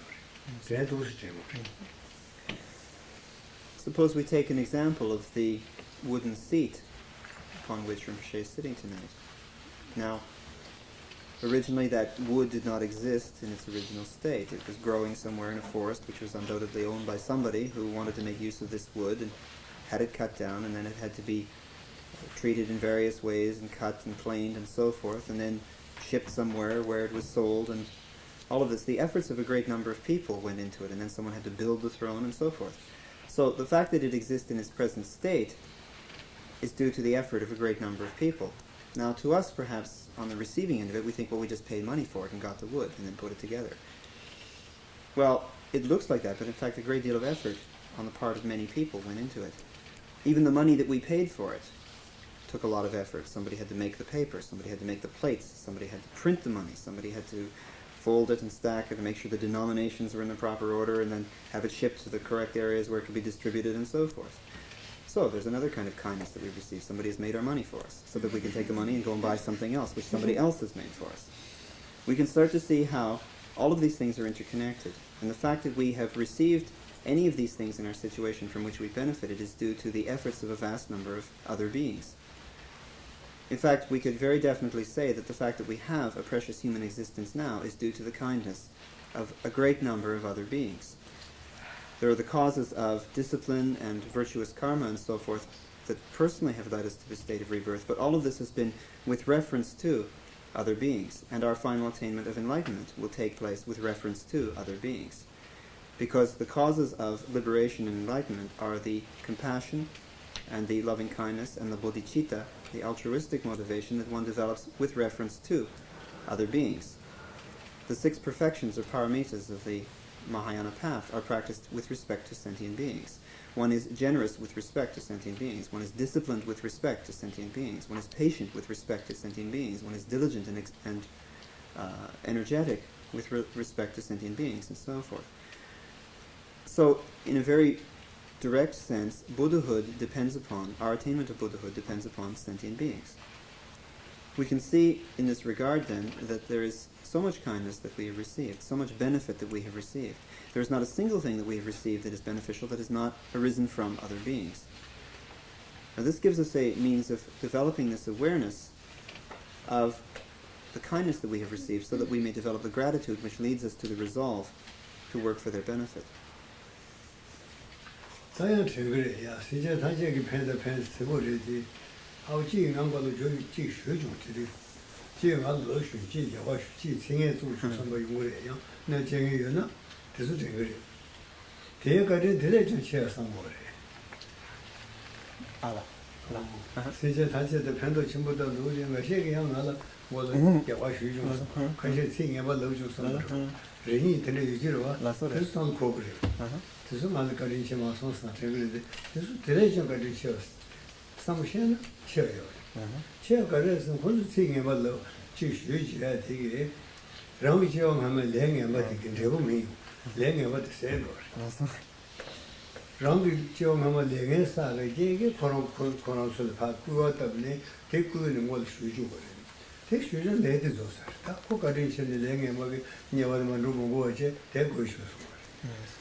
Now, at this point, of course, there is something that may occur to mind. A person may be sitting and thinking how kind everyone has been to him or to her. Suddenly you think to yourself, well, wait a minute, what about that person that hit me? Or what about that person that spoke so harshly to me? They didn't benefit me at all. What's this? What do you mean all beings benefited me? I mean, this obviously comes up. People sit down to develop this kind of benevolence and gratitude towards all beings, and they start remembering all the instances where other beings were not so kind to them, where they were physically hurt or mentally hurt.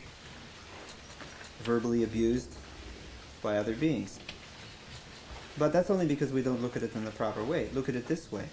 The fact that one was hit or that one was spoken harshly to helped to purify one of a certain negative karmic tendency that may have led to something far worse in the future if it wasn't expiated in that way.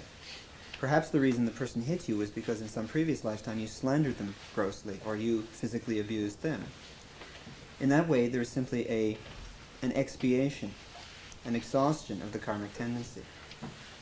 And so, in a certain sense, in a very real sense, that's definitely beneficial. Even being hurt or being abused in that situation helps one on a more long-term level because it helps to exhaust those negative karmic tendencies that might have led one to some rebirth in hell in the future.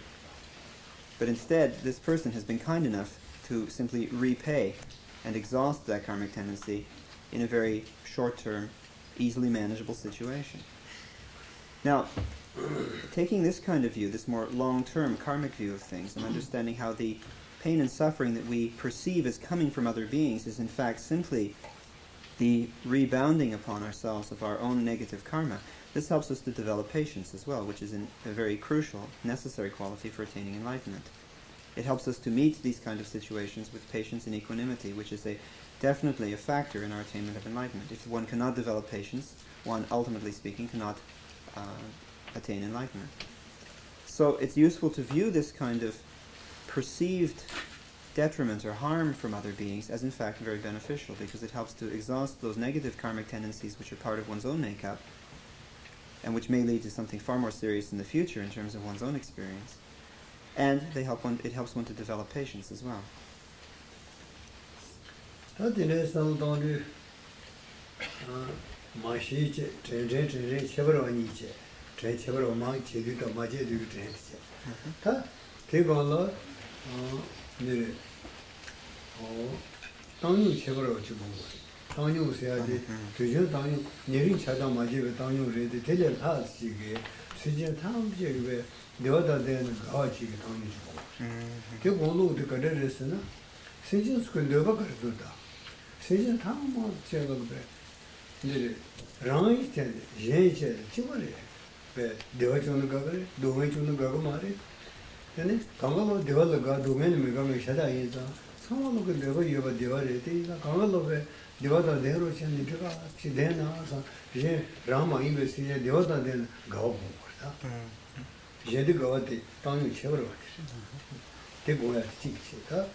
Now, having understood all beings to be one's mother, to have this connection with one, having recalled the kindness that one's mother has shown one, or that all these other beings have shown one in all these complex, interwoven circumstances, a quality which is extremely important for one to develop following this is a kind of equanimity. Now, normally we think of equanimity as being a kind of passionlessness, that there is no attachment or aversion in a situation.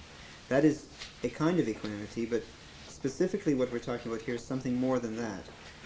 It is based upon that kind of detachment, but it is a true joy in the fact that all beings, or in the aspiration that all beings come to experience this same kind of equanimity, free from the tension of passion and aggression, of attachment and aversion, and so forth. Now, the way in which one can go about this equanimity, developing this equanimity, is by regarding oneself and others as equals, by seeking to find the similarities or the identical elements of one's own experience in the experience of others. For example, it's very easy to understand that every other being is like oneself, because just as you yourself do not wish pain and suffering, but wish instead happiness, each and every living thing does not wish pain and suffering, does not wish to experience these things, but wishes to experience happiness. And so, by attempting to see the similarity, the identity of oneself and others, that one is equal to others in that one wants to be happy, one does not want to be unhappy or to suffer. In the same way, other beings wish to be happy, do not wish to be unhappy or to suffer.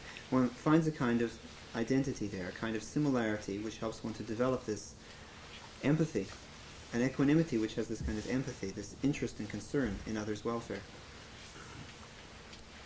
Sejen do memendo deva deva su sejen su ke be kaban do phandu sulu cheba yesu deva chi do su deva chi na no re ya la do ne deva tanda re ma lo do ne deva tanda re lo ka le ja no na shu shu ju de ge su deva chi gu do deva re sono no be do lu ine te cha de na ka ba pe ru su ka ya ka re re de deva chi gu yo musin ine sa ban ba do de zu ma de do de ka lo deva che kunjo 동에 스페셜 가서 되어진 되는 멤버스 제대로 샤다 인사 시즌 다시 되어지도 되어 샤다리 내가 나와지기다 되어다 멤버스 줘로 쟤는 아 선배 얘들 가 얘들 되고 주는 가봐도 얘들 가봐도 돈이 치고 돈이 제거로 왔지 돈이 제거가 되고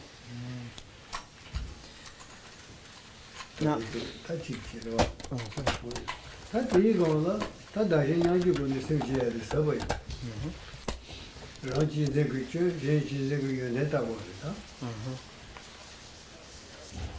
Chū sū tā ngō mē bā.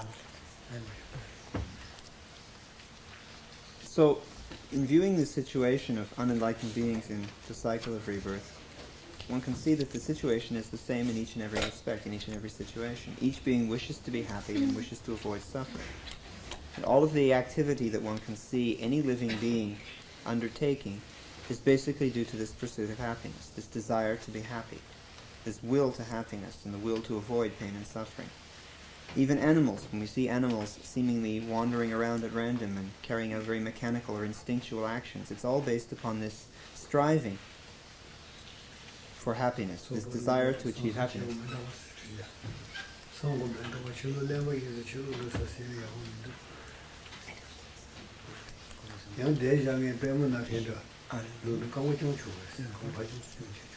She would like to encourage, if people are uncomfortable and they feel they would like to stand and stretch a bit, or they could adopt a more comfortable position with their legs stretched out or something, please feel free to do so. Don't stand on ceremony. Because we have been going for some time, people may be uncomfortable and need to move around a bit, and please feel free to do so.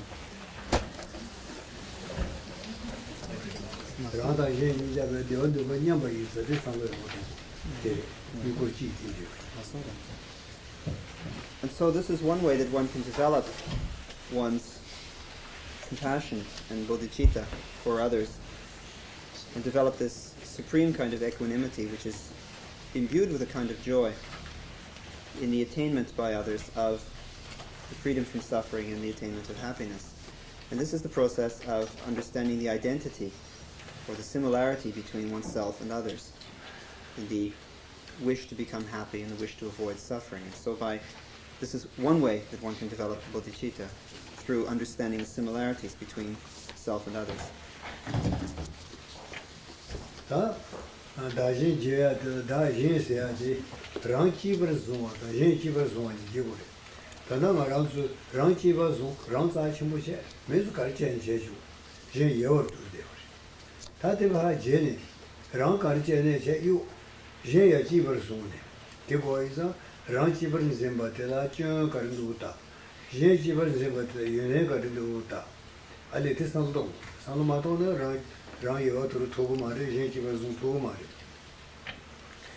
Now another way of approaching this is by exchanging oneself and others, by actually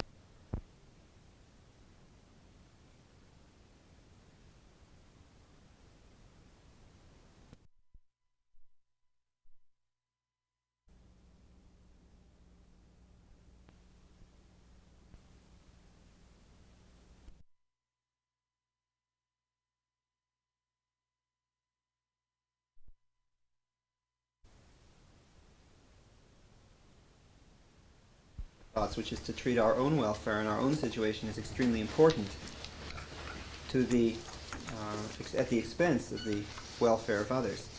In this, one is attempting a particularly profound transformation, in that one regards the welfare and situation of others as far more important than one's own. And so this is particularly profound and a very deep method of developing bodhicitta. Because normally speaking, of course, we consider ourselves to be the most important. The most important situation is our own welfare.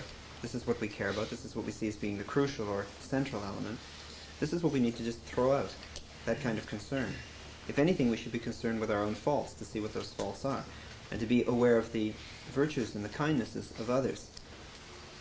Now this is something one is not going to achieve spontaneously or naturally. It's going to have to be worked upon. One's going to have to think again and again and again in order to develop this awareness which can exchange self for others.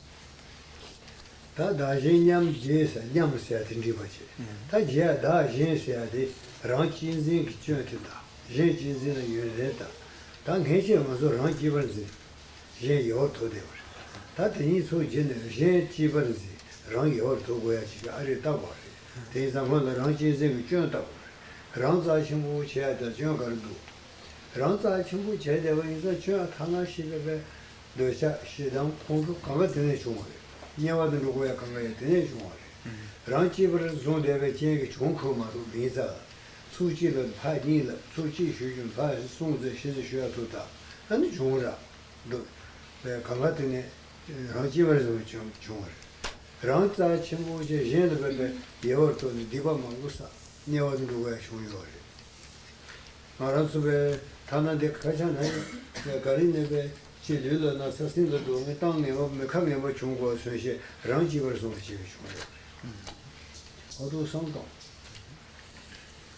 so there are these two approaches. One attempts to see the similarity of oneself and others, and the other attempts to exchange the concern for self with the concern for others.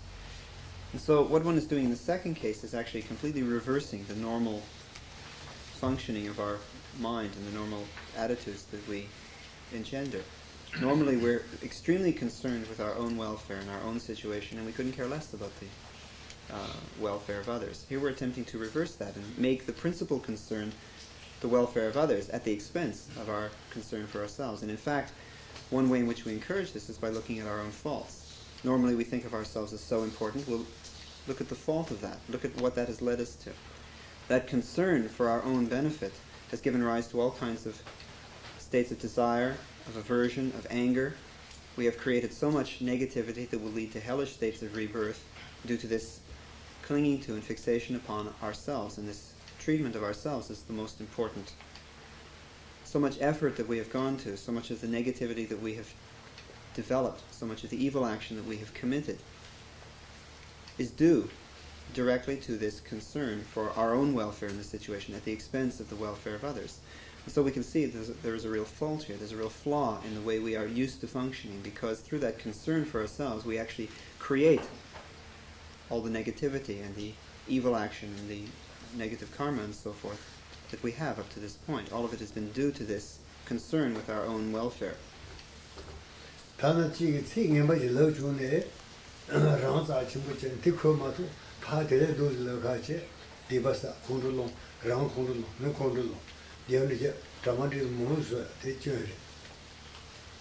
For example, someone speaks harshly to us. Because we consider ourselves so important, we react and we feel we have to get even, we have to say something back at them. And they feel they have to say something back to us, and on it goes, and each one gets more and more angry, and the situation becomes more and more negative, more and more filled with negative emotional states. Now there's a real flaw there somewhere.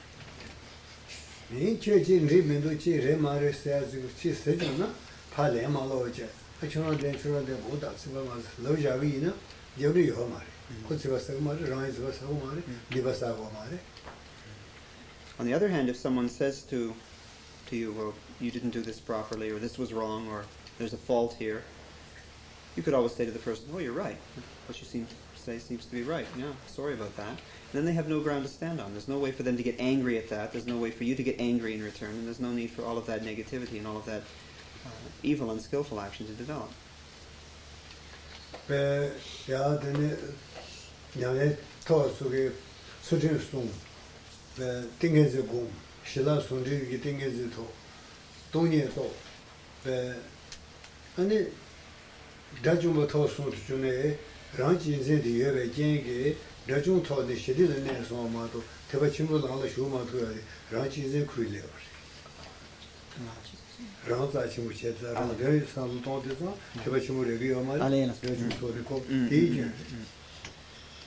Now, even in the case of someone who undertakes a practice of discipline, who begins to develop meditative absorption through a calm and stable abiding of the mind and a penetrating insight developed through meditation, who realizes at least partially the experience of shunyata or emptiness and attains the state of an arhat, all of this is possible because the person is concerned with their own benefit. They may attain that relatively advanced state of an arhat, but they will never enter into the true Mahayana path and attain full and complete enlightenment, simply because they are still concerned with their own benefit. And so even on this level, there is a fault here. There is some flaw in this concern solely for one's own benefit.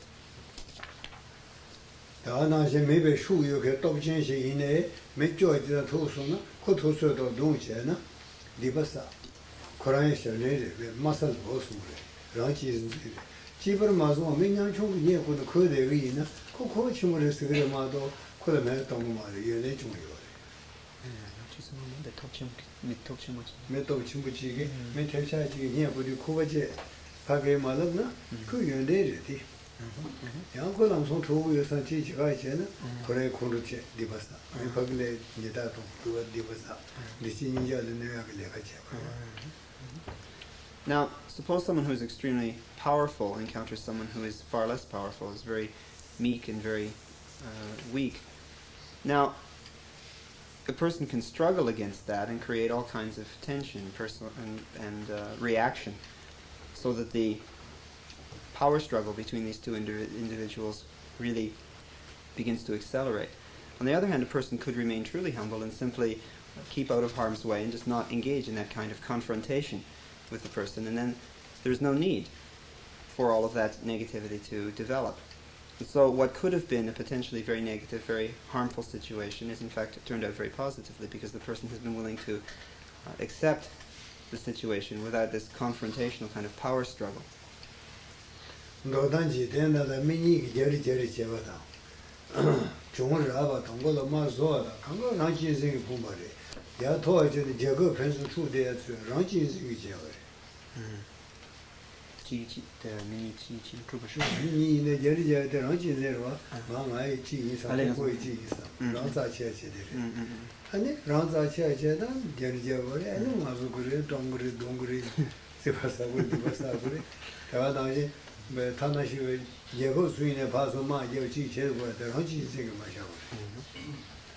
In any situation where two people are in conflict, there are two people who feel that in each case they are the most important, and so they are defending their own territory, as it were. And because there is this emphasis upon defending one's own territory and considering one's own situation is so extremely important, then there is a basis for all of the physical and mental violence that the two people do to one another, simply because in both cases, ultimately speaking, both people are hanging on to that assumption that their own benefit in the situation is the most important.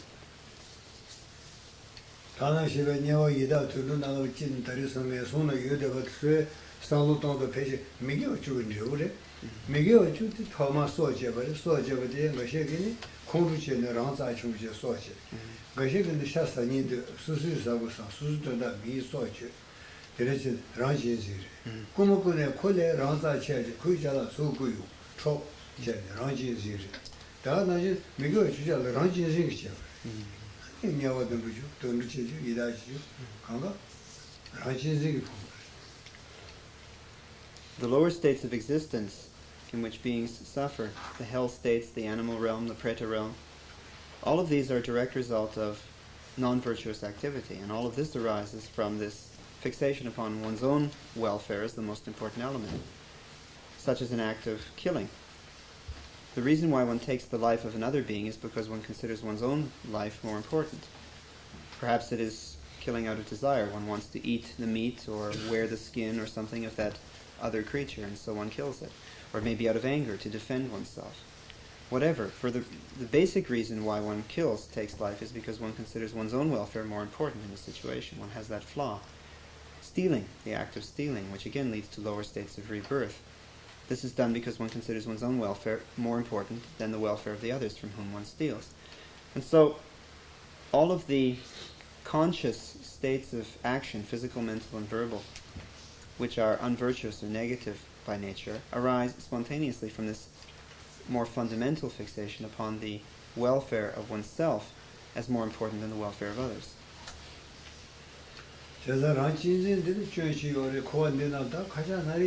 Ranja Bech Medeo, Ranchin Zingo, take us with the Shada Iza, Ranchin Zindibe, Nasala Masun Zineg, Suru, Neji, Tubaching, my Kuban Zusha. Taina, Ranchin Zing, or the San Tonju Medo, somebody wrote this, some Tonga, Ranchin Zing, And so it's necessary to really examine this flaw of cherishing oneself so much and to really understand the harmful nature of that kind of fixation. One really has to think about it because this is not something we normally see, how deeply rooted inside us this tendency is to cherish ourselves and the negativity and the evil to which it leads. But this is something that we can actually examine for ourselves and see that it is deeply rooted inside us, this cherishing of ourselves, which leads us to so much unskillful and negative behavior. It is something we do have to pay attention to, however, to think of again and again.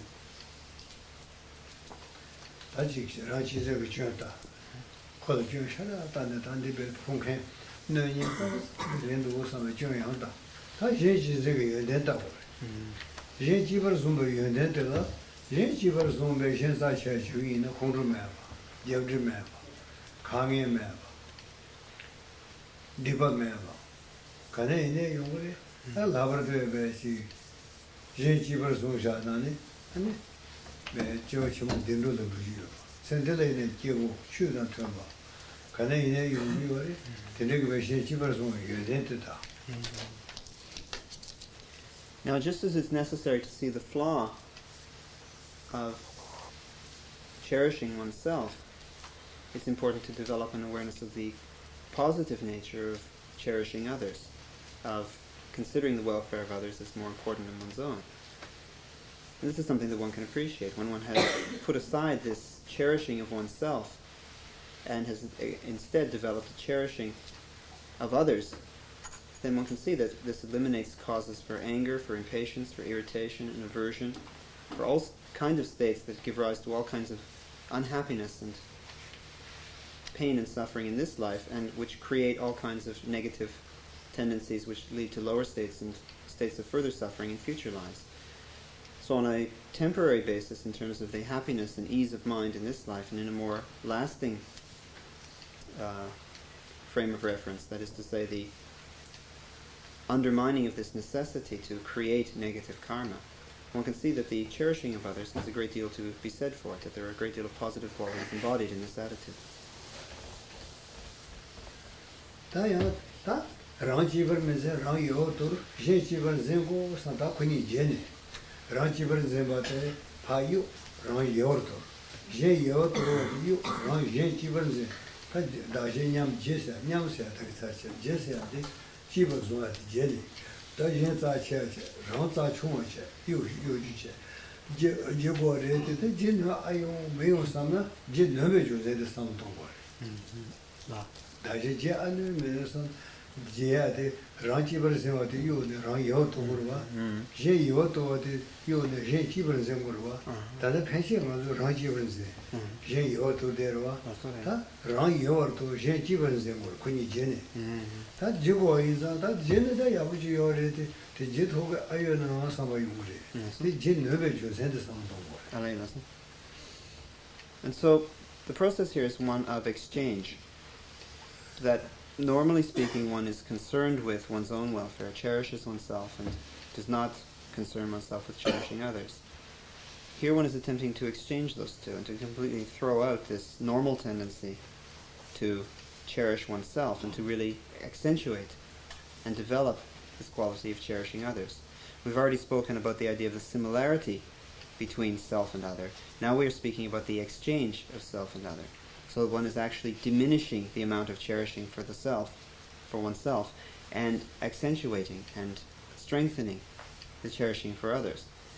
Now, one may have appreciated this, but one may think to oneself, well, is that really possible? You may entertain a doubt that this is even possible to actually effect that kind of exchange. Therefore, you need to think about the reasons why it is absolutely possible. It is perfectly within your power to do so. Emang Araso na yebe suju ko na ko de du rori ru nya du re nyambo ko de re sang sang ga le ko do che na na le na zo ama che koran bu che la za sha je tu ba ama che ma bu che chi me ko de du re de paru chi la khong ge rang yo to je chi ber zo ne Chanchisi Chuba Sanchez. Mazo Tada Pella Rangoran, Rata Chipe, Jen Saloma, Rata Chipu Chedeva Inza, Tadoitari. Yartan Mother did. What is Santonta? But Jin Nung, Jin Payan to do Saya, no do not. The Lord Buddha Shakyamuni, before attaining enlightenment, was a sentient being, like the rest of us. And as a sentient being, as an unenlightened being, experienced various states in the 6 realms of cyclic existence. Sometimes worse than the one we experience now, sometimes better. Sometimes the Buddha was our mother, and sometimes we were the mother of the Buddha. And so, previous to the Buddha's attainment of enlightenment, the Buddha was in the same position that we are in now. The difference is that the Buddha, before becoming the Buddha, was able to begin this process of exchanging self and others, and through that process was able to attain enlightenment. The difference with respect to us is that we have not been able to effect that transformation yet. We still consider our own welfare to be first and foremost, and we neglect the welfare of others. And because we cherish self and do not cherish others, we have remained stuck in this cycle of rebirth and have not attained enlightenment. However, that should give us every confidence that it is possible. That just as the Buddha previously was just like us and managed to effect this change, that we too can effect this change and attain enlightenment.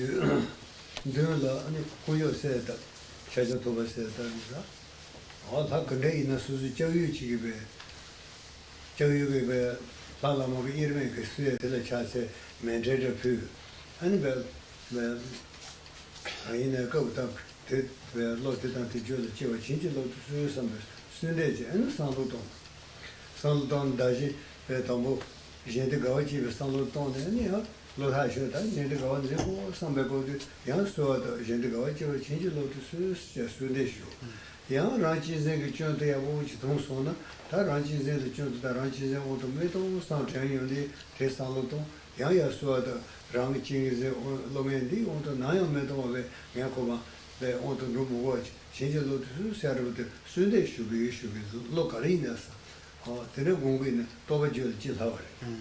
So, did you say, may sound Corton, Tovajul Jilmar? Now, again, this is something that requires that one think about it again and again.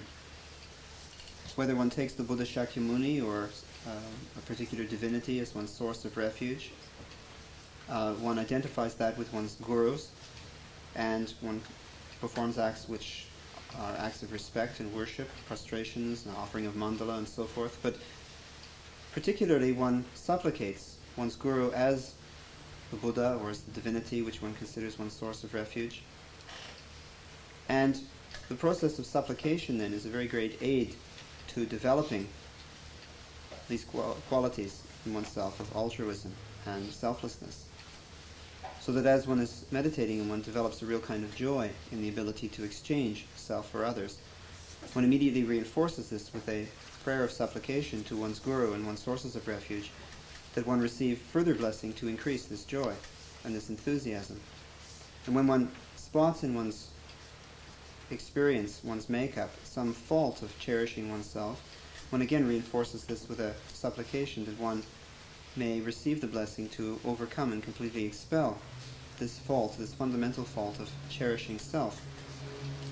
Now, these kind of efforts to purify and develop oneself and to reinforce these attitudes with supplication are extremely important. One can't expect these qualities to simply arise by themselves. One needs to make these efforts to purify oneself, to develop oneself, and to reinforce these attitudes through prayer and supplication.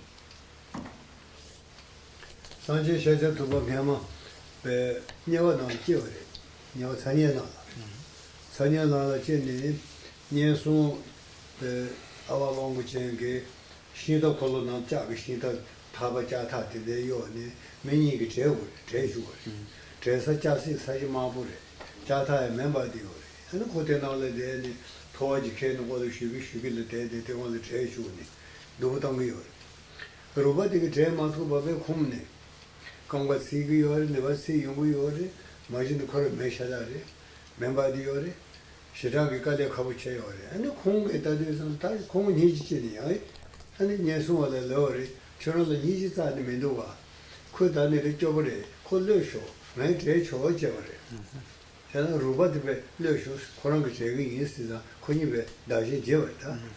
라요 메자체체.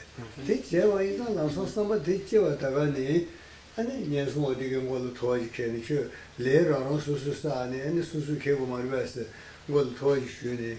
아니 다저부터 냐와다들이 냐벨레 존에 존이야 밀레 테네서 냐와들고 마중어레. Previous to the Buddha Shakyamuni's attainment of enlightenment, his mind at one point was experiencing a state of rebirth in one of the hot hells. And in this particular state of rebirth, the future Buddha, as the hell being, was forced to undergo a severe task along with a companion, a fellow hell being. Both of these two beings were in the same situation of having to together pull a large chariot which was loaded and weighted down. And meanwhile they were being beaten and prodded by one of the denizens of hell. And so the particular karma that they were experiencing in this hellish state of rebirth, the future Bodhisattva, future Buddha, and this other hell being were together to pull this intolerably heavy load while being goaded and beaten and so forth. And at one point the companion began to tire and weaken and was very much afflicted and burnt by the heat and so forth. And the future Buddha, noticing this, called out to the denizen who was tormenting them and said, "Haven't you any compassion? Can't you see that this being can't carry on, that this individual can't carry on? Let him go. I'll pull it alone." And so in that moment he had actually effected this exchange of self for others. He had taken upon himself the welfare of the other being and had taken on the responsibility to carry the full load, to pull the full load and undergo the full torment himself rather than allow this other being to suffer. At that point, the denizen of hell who was prodding and beating these two hell beings became enraged and said, "Don't you think everybody has to pay for their own karma? Do you think you can carry the karma of another for him?"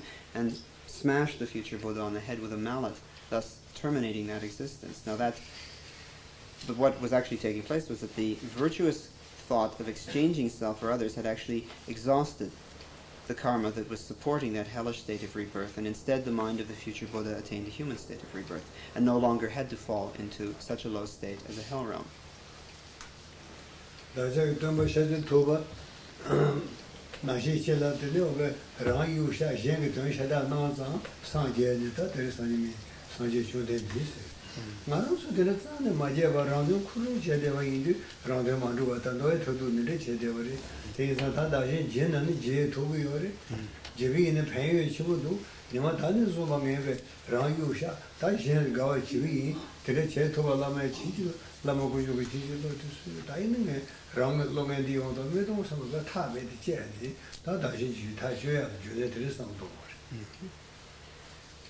The Lord Buddha Shakyamuni was able to attain full and complete enlightenment through this capacity to exchange self for others, to put aside self-cherishing and to develop and accentuate the cherishing of others and the concern for the welfare of others.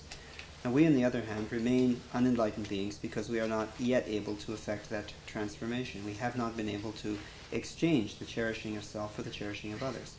But we can. Not only is it the case that we can effect this transformation, but it would be extremely beneficial to do so. And it is this that would contribute to our attainment of enlightenment as well, following in the example of the Buddha. And so, to put aside this cherishing of oneself and to accentuate and develop the cherishing of others is not only perfectly possible, but extremely beneficial and worthy as an undertaking. And so our prayer and our supplication should focus upon requesting the blessing from our gurus and from our sources of refuge that we may actually effect this transformation of which we are perfectly capable. We need to have this confidence that it is something that can take place and indeed must.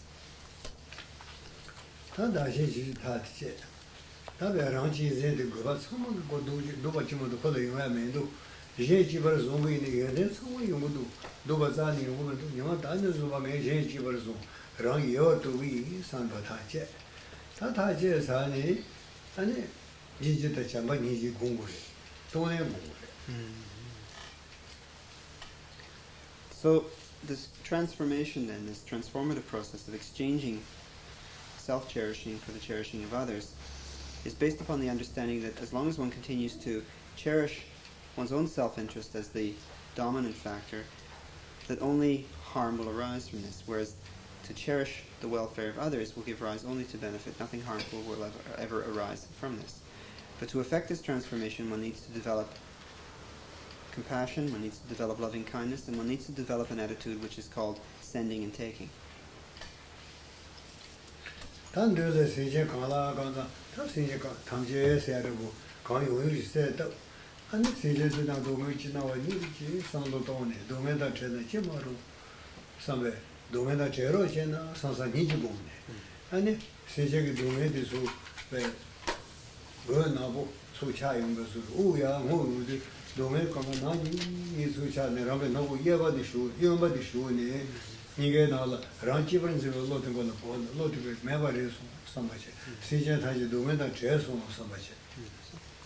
The way in which one develops this attitude of sending and taking is to first develop an attitude of compassion in which one thinks principally, may all beings be free from suffering and the causes of suffering. And as one meditates in this way, and as one inhales, as one takes in a breath, one meditates that all of the suffering and pain that beings suffer is like a dark light or a dark darkness which is being drawn in, which is actually coming towards one and being drawn in through one's left nostril as one inhales. And being drawn in through one's left nostril, it is drawn into and dissolved, dissipated, neutralized completely in one's heart, so that nothing remains of it. And with that there should be the conviction that all sentient beings are, by this process, freed of or separated from their suffering.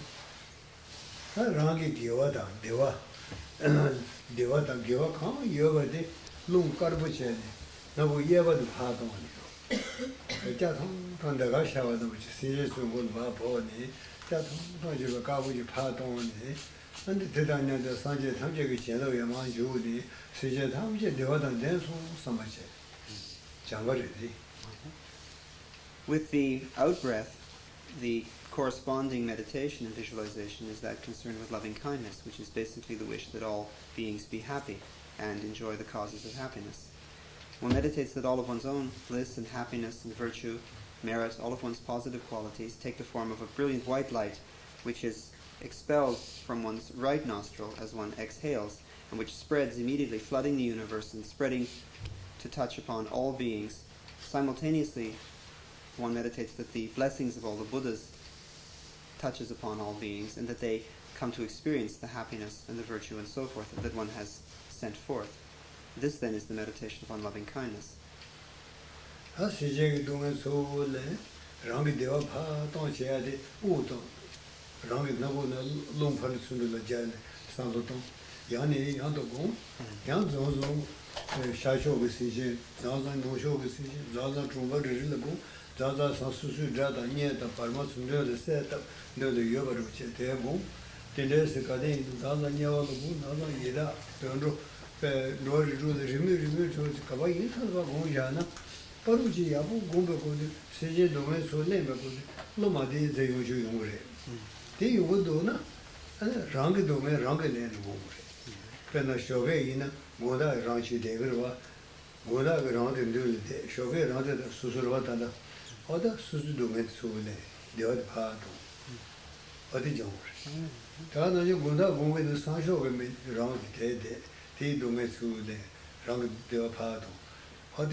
So this process then is one of continually sending out, or rather, taking in the suffering of others and sending out one's own happiness in an alternate process which rides upon the breath.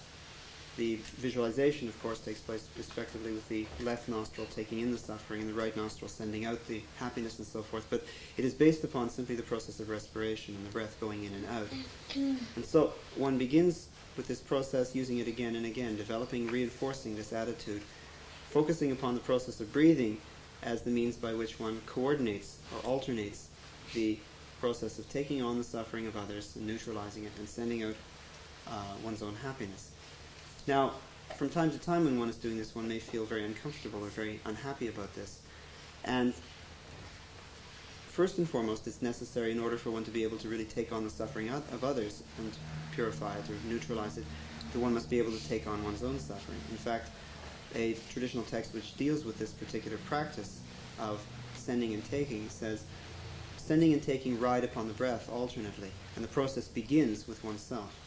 And so one can actually conceive of oneself facing oneself. When one feels one's own suffering and one's own unhappiness, one can actually place oneself in one's own presence, as it were, as though one were actually taking from oneself and sending to oneself in the previously mentioned manner, that one is taking upon one's own suffering as though one were sitting in front of oneself. And in the same way, one is sending forth one's own happiness to oneself as though one were sitting in front of oneself. And in this way, one can begin to deal more effectively with the suffering of others, taking on the suffering of others and sending forth one's own happiness to others as well. This one. Ta, ani na samuto. Ya ta nge deva pha de domain so le mai. Ta sinje su deva ta de domain de che ya bo re ando me do de chi ba re sinje su ya ta de ngare samu to de re sinje de shira ran phen to me do. Ta de le sinje de domain de ngare su mo so ne sinje deva de ngare le ga ran che ne ba chi che dong go do sam mong de ji me do ta sinje ta ji deva de ba me che dong go do sam ji ge yi sam sin da je do de ta sam re sinje do me ku de le mo de ta sam re. Now, it also may arise that one practices this for a while and feels that one is taking on the suffering of others and sending out one's own happiness, and then one kind of looks around to see if it's been of any benefit. He's rather disappointed by what one sees and thinks, well, this isn't really going well at all. I'm not benefiting anybody. Here I'm supposed to be taking on the suffering of others and giving them happiness, and they seem to be suffering. I don't seem to be doing any good. This doesn't seem to be working. It's probably that I can't do it. I'm incapable of helping others, and so one loses courage. Now, this is inappropriate. One can't let this kind of discouragement take place. One simply has to fortify this resolve, and this is what is called the unusual or extraordinary attitude, that one is willing to persevere and to say, come what may, I will take on the suffering of others, and I will send out that happiness, and endow others with that happiness.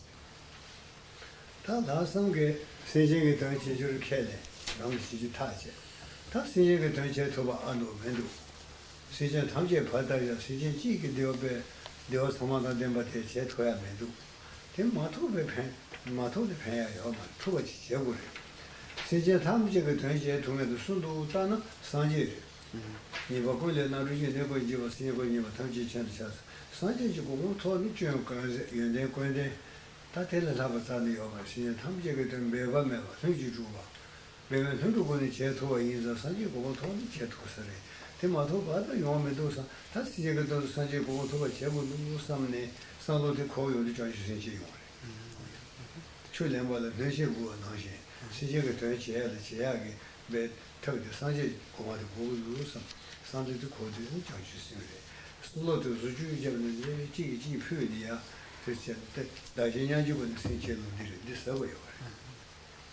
Now, based upon this unusual attitude of taking responsibility for the benefit of others, one also begins on a very practical level to understand that one is incapable at the moment of actually effecting that.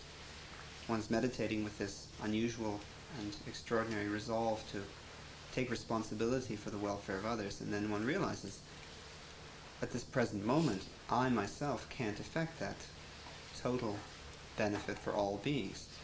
It's very doubtful that I could even truly benefit one being in the long term. But that doesn't mean one loses the resolve to do so. One simply understands that in one's present situation, one is unable to personally. And so one begins to search around for where in fact one can find that ability, and the answer is in Buddhahood, in the attainment of enlightenment.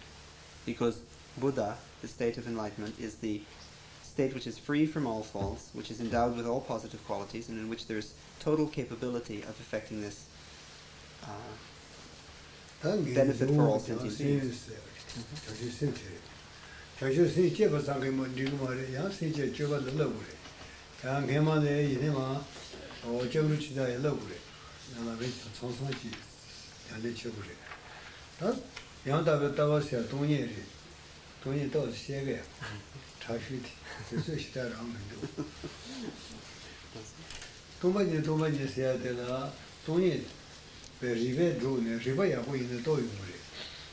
is a river to the chief to resistance. You may chingo with tensi, Moshingo with tensi, Tendi revenge of Tendi tensi Seatamo. Telepatensi Maziori, Saba of Shipelo Chadia. Tangarazo, Naniching as we cheat to relate the Cheva Insa. Techelu tella River Candeluting with the Chene, Gajat Shemo.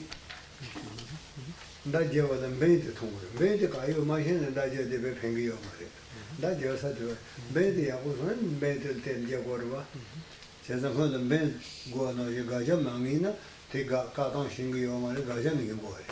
Never secret. And so this unusual attitude gives rise to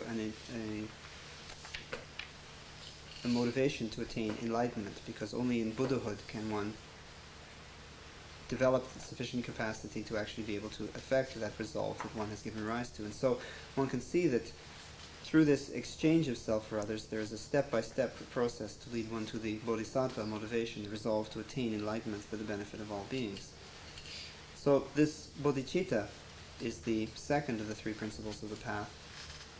And this leads us to the third of the three principles, which is the correct view, proper view, which is the correct understanding and experience of shunyata. Now, we don't have a great deal of time to go into this evening, but nevertheless, some brief discussion is useful and necessary at this point. Now, the correct approach to understanding shunyata involves the use of proper reasoning, and there are many traditional approaches which are used, such as understanding the four extremes and the nature of reality and the experience of shunyata is free from these four extremes, understanding the interdependent arising of conditioned phenomenon in order to see the essential emptiness and so forth. There are many different approaches which can be used in order to use correct reasoning to arrive at a proper understanding and experience of shunyata or emptiness. Now, first and foremost, however, regardless of the particular approach that is being used to explain this view, it is necessary to understand what is being refuted. This is like having a target towards which one can shoot one's arrow. There's no point in shooting the arrow if there isn't a target. One needs to have some sense of direction of what one's aiming at. And in the same way, if one is going to discover through correct reasoning the experience of shunyata, of emptiness, it should be understood what one is refuting in order to come to understand, and experience that emptiness. So that which is to be refuted as the target at which one is aiming is extremely important to understand at first.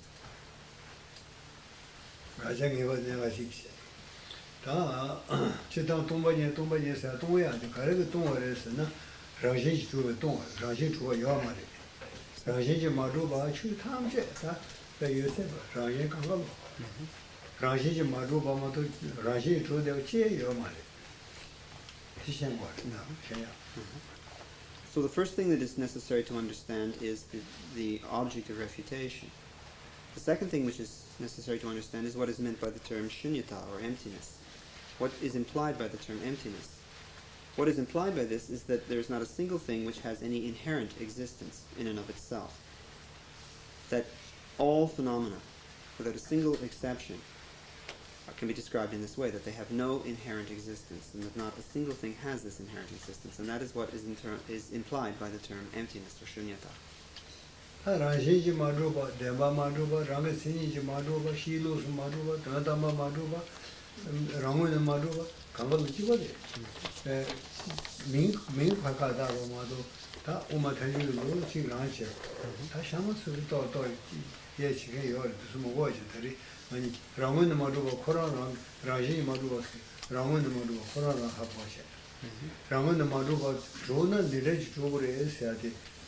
가정이 버시 뱅뱅이야 다들 마루로 되셔야 되나 처방이 봐시 맨날 식시 데메지레지네 데메토레지네 내지 성수는 아니 배시도 위요 내가 지요 아서 간시요래 나까지 영시 소는 내가 지리 내가 지요 내가 지 알았어 가고 가정이 알았어 아니 처방이 루지에다 물어봐 리바들 처방이 알았어 다 다들 데베지레도 됐니요 이니 뭐래 아니 라지메바 하고 요 알았어 다나에 추 성어라지 매바 인자 동예 때라 강사가 다음에도 추이 다음에 니스 그래 알았어 강사 나라서 나나나 사바시로다 배 강사 강사 라지 마루바다 강사 다음에 추이데 봄바르다 가와르다 대시에다 단도 라지 마루바다 추이 다음에 그래 다다 지바 라지 마루바래 알았어 어야 단 만수 상로 돈데 나 라지 마루바 랑기 되도 세우래 다다 펜시다 푼데 근데 나 라지 주번 좀 대이 푼데래 대이자 도망 나 라지 주번 마 대제고도 가정이 있어야 나 라지 주는 간데지 좋은 것도 다데 어디 배 새로지 무슨 그래 Now, when we say something has no inherent existence, when we say that it is not ultimately valid or real, when we say that it is not obtainable on any ultimate level, when we say that it is in and of itself unobtainable, or that it is in and of itself empty and so forth, we're saying the same thing. These are different terms, different ways in the Madhyamaka philosophy of saying the same thing. And so there is a definite process or definite step-by-step approach here. And the first one is understanding what there is to be refuted. Then one is understanding what is implied by its emptiness, by the emptiness of this object of refutation, in that it lacks any inherent existence. And one is using one's reasoning in a step-by-step process to come to the correct understanding and correct experience of that. Normally when we speak of the experience of emptiness, we speak of two aspects. We speak of the realization and understanding of the selflessness of the individual personality on the one hand, and the selflessness of phenomena on the other. Now what this means is that normally there is the perception of I or me, which goes with the sense of the individual personality, which is taken to be somehow ultimately real, to have some inherent existence. Through correct reasoning it can be proved to oneself, one can experience directly that in fact there is no such thing, ultimately speaking, on any absolute mode of existence, of any inherent existence of this self or ego of an individual personality. Similarly, there are the phenomena, the different things in the world around us that we label this and that we take to be inherently existent in and of themselves. But correct reasoning will lead to the experience that in fact these things have no inherent existence, and this is what is known as the selflessness of phenomena. And so the experience is twofold: the selflessness of the individual personality and the selflessness of phenomena. But we're speaking of the same thing. We're speaking that in each case there is no inherent existence that can be ascribed to the individual personality or to any phenomenon.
Some yourself.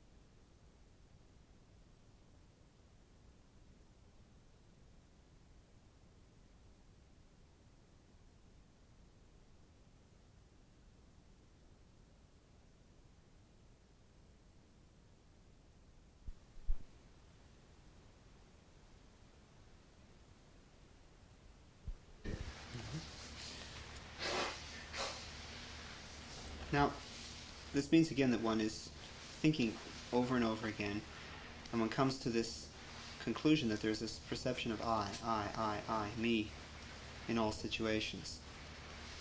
But when one actually looks for that I that seems to be so present in every situation, it's like a thief that can't be found. You turn around and the thief's gone, and there's no way to actually find it. Now we can perceive how this experience of I arises in different situations. Suppose someone praises us. They come to us and they say, you're so good, you're so wonderful, you're so wise, you're so handsome, you're so great. And we start to feel really good about ourselves, and we think, oh, I'm great, I'm wise, I'm whatever. And there's this very strong feeling of joy in the positive praise that's coming from the other person. But there's, at the basis of all that, there's that feeling of I am this, I am glad about this. In the same way, someone may come and slander us. They may say, you're ugly, you're nasty, you're no good, you're low, you're mean, you're a cheat, you're a charlatan. And you begin to become upset or angry, and there's still that feeling, I am upset, I am angry, I don't like this. In each case, in the positive and the negative, in the experience of pleasure and joy and the experience of uneasiness and dissatisfaction, there's still that same I. There's still that same I, me, I in the situation. And as long as there is the perception or the reaction to things which please us and things which displease us, there's still, at the basis of all this, the fundamental feeling of I, or me. Now that is the object of refutation.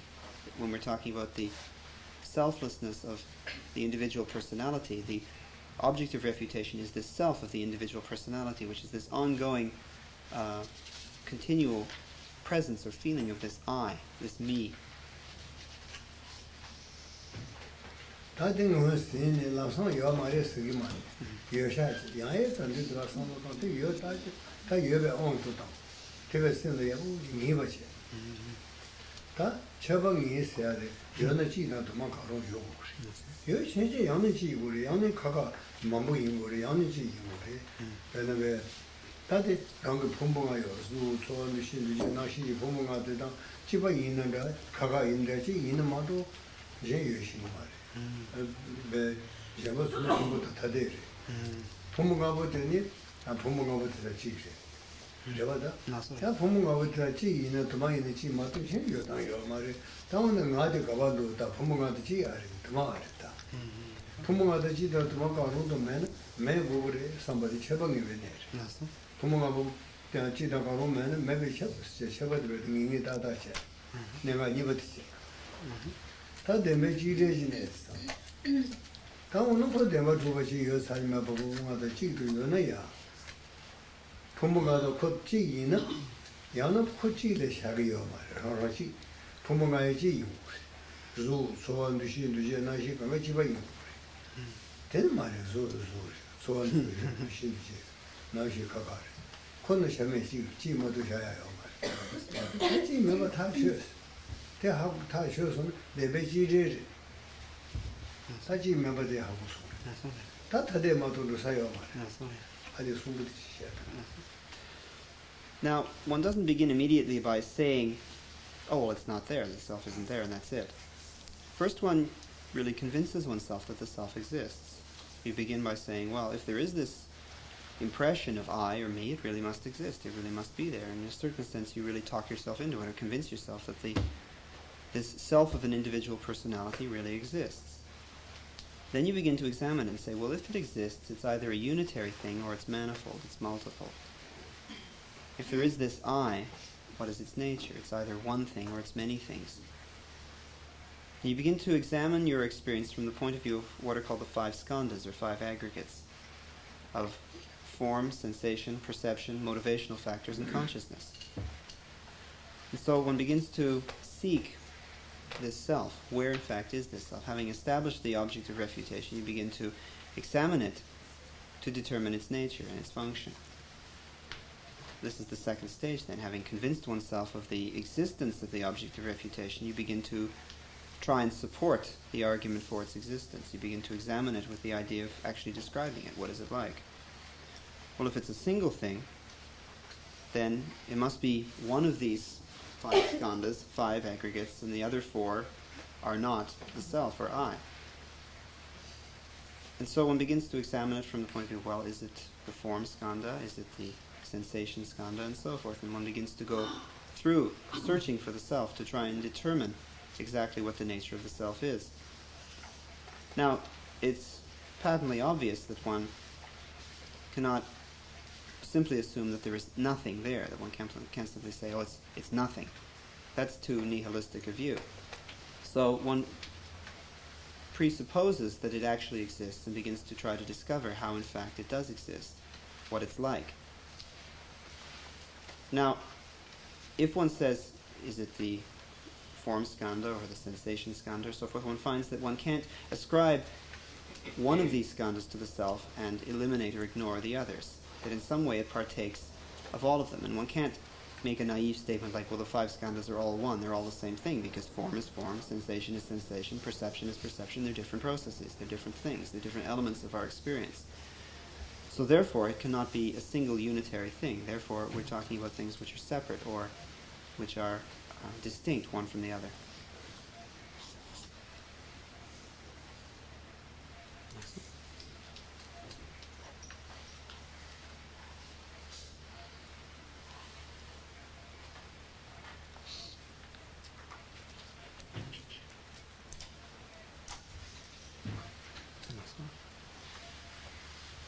다 본부다 지 쟤는 본부 마치 레고 매바 다 쳐서 다 본부도 가가 있나 다양 코스는 야 라라데 다 주지 본부 뭐니 강티바도 강라 강고로 봐 그거야 대소그래 다양 상로 코디지 너시 본부 너시래 도제는 도제 남시는 셈래 소여 본부 대와 동에 당용님은 소래 다 그거도 단 본부가 하고 샤동선에 다그 대주되고 요마래. 근데 시베고 콜라도 잠땡 라도 동성도래. 동성 제수는 돈이 또 동성 제우도 동보 코르모도 추이셔버도 미주요 말이. 동성 코르베 나하나이 동성 코르 돈이래. 이제 동성 코르도 유도자는데 배경고. 다들 메다지데. 다 제동 자미라 뭐요래. 땡지기 따로 되네. 제주에 가네네. 다랑 나랑 그 라시 주 가자데 니 많이 좋나 가셔티 제용 저서도 저동도 용아 저동도 선은 저도 해용 사고 네 중스 나요를 지려는데 셰네데네 본인도야도 사실 제가 저도 나용네 보고 선발부지 셰주요래 셰용도 아니 나랑 어디요래 아 사무가서 나디 친구였지 셰용도 나디 친구가 딱 나디 가봐도 못다네 된지가 소리야 딱 나디 나 더고야 매 류샤샤 렌들레 제사사는 사도도 생드네 야 류리아 바르사이 생런지기 시야메 류가 생 가가 임베 딱 나디 가봐도 세는 부모가도 세는 코 매버레로도 야 가셔서 추추되는 지금에도 같이 지체네 나디 사사 매 삼바로 들이 전용도 뭔가 봐셔요 돈이 또 용거요 아다들의 돈이 또 오는데 또 요리데 세도 되게 되래. 드레스잖아요. 가추라신지 매버 코로나 돈이래. 아니 다가나지 지기 돈이 대신에 강가라 신저리 지기 따고 가이로 되는 거지 따고이. 강모지 대신에 시바 대용하고 대신에도 시스야로. 드레이자 당나더라지 매버 신소는 다 bomba de raje지요. 나라서 미다요데 bomba 스디베 페네소랑은 여대버지 tren데 그래. 다제르티. Now, if one begins by assuming then that the self is one with or identical to the skandhas, one quickly discovers that it's not identical with any one of the skandhas, and that one can't assume that the skandhas, all five of them, are all one thing because they're five separate things. So then one begins to say, well, perhaps the self is something which has nothing to do with any of the skandhas, but is separate from them. So one begins to analyze one's experience in terms of the skandhas of form, of sensation, of perception, and so forth. And one realizes that such and such a level of experience is perception, such and such is the motivational factors. There's consciousness, which is states of mind. There are feelings of or sensations of pleasure, of pain, and neutrality, and so forth. And one begins to separate or distinguish between these different aspects of experience. And then once one has eliminated any of those as a factor, one tries to find something there that could be called the self. Now once one has eliminated all of the factors which make up the individual's experience, one finds that there's nothing left over, there's nothing there. There's nothing that one can actually find to identify as the self once all of the other possibilities of the five skandhas have been eliminated. And at that point then one has realized emptiness. There's the direct experience of the emptiness of the self, of the individual personality. There is the realization of the selflessness of the individual personality. Now this is one way that one can go about realizing emptiness. There are other methods, of course. One may examine causality and interdependent co-arising of phenomena and the relationship between one situation and another to determine the essential or inherent lack of self-existence in all of these elements, the phenomena and the individual personalities concerned and so forth. There's one particular practice which is known as Chu in Tibetan, which means cutting or cutting through, which requires the practitioner, one of the supporting practices for this requires the practitioner to go into a very lonely, frightening place and perform a certain ritual. And there is a certain tradition associated with this practice that people who go out into these situations and place themselves in these very frightening, lonely places, performing these visualizations and rituals, undergo very intensely frightening experiences. Sometimes they feel as though they're being set upon by demons and so forth. And they have extremely strong feelings of the self of an individual personality at that point, because there's a very strong fright, and I'm afraid, this is frightening me. Me. But the process is one of seeing through or working through the fright and actually seeing one's physical body, thinking to oneself, well, if I'm so frightened, if these demons are out to get me, where is the self that's so frightened? Is it the physical body? Well, no, it's not the physical body, and so the physical body of flesh and blood can be given to these demons as a gift, because mind and body are separate. So if the physical body is gone, then where is this I? Where is this self?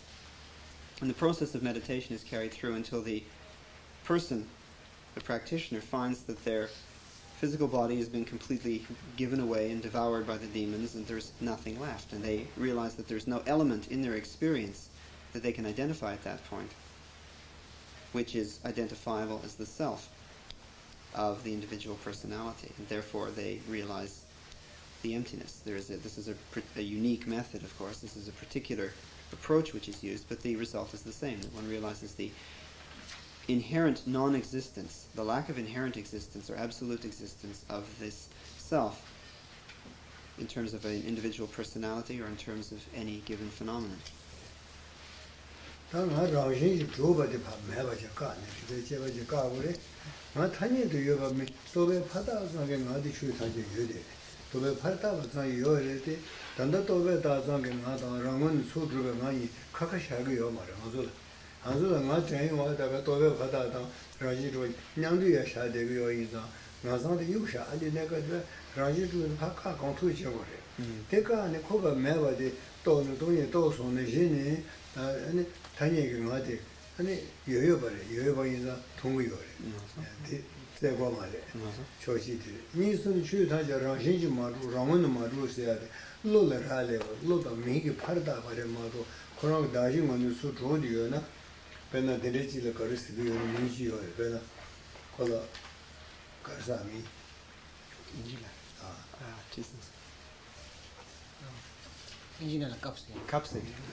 And so, while one understands that on an ultimate level the self or the I cannot be maintained as having inherent existence, this does not mean that there's not, conventionally speaking, a sensation of I.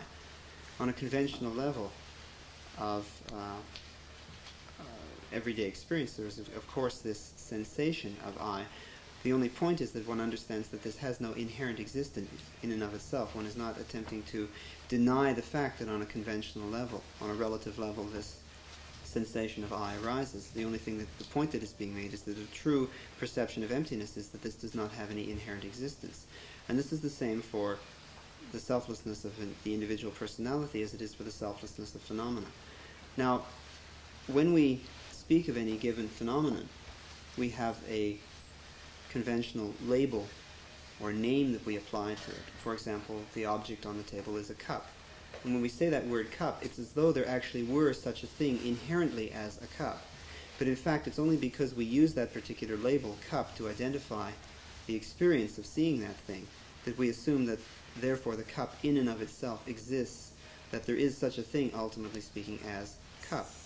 But in fact, we can see that these are merely labels that we apply, and that the whole thing is far more relative than we may have assumed, that these things do not have that absolute inherent existence. It's rather like we had a tripod of sticks, and they all support each other as long as they remain together, and as soon as we remove one element, the rest of it falls down. The phenomena that we experience are related one upon the other. They define each other in such a way that there is no one phenomenon among all of those that can be defined as having an inherent existence in and of itself. This one. 다 라제지 마조와 인자 베나 나도 우스데 추추르데 디 추르 그 퍼르 아 파트는 버게 돼서는 야 그 추르 근데 퍼르 자 퍼르 추르니 미다 동다 도베 다자에 모두 그러면 좋은가 다나지 림부도 도도니에 돼 림부를 붙이는 도도지는 때문에 림부리 거기 리아지 주는 거 도도래요 신부도 주주 림부도 도도 상대가래 강로배 뜨는 배지 편수식이 지를 뜨는 다다가 저 뜨는 조대가 셔다마로 영원히 소프리고 지에요. Because all phenomena then lack this inherent existence, we can see that they simply depend one upon the other and define each other. For example, when we sit in a certain place, we say here and there. But if we go over there, there becomes here and here becomes there. The whole thing reverses. Because here and there define each other. There is no such thing, ultimately speaking, as here or there. In the same way, when we speak of long and short, we say something is short and something is long. And then we find something a little longer, and what was long becomes short, and we have a new definition of long. These things define each other, and they are dependent one upon the other. All of these dualities are dependent one upon the other and define each other. And there is no one of those elements that stands alone by itself with any inherent or absolute mode of existence.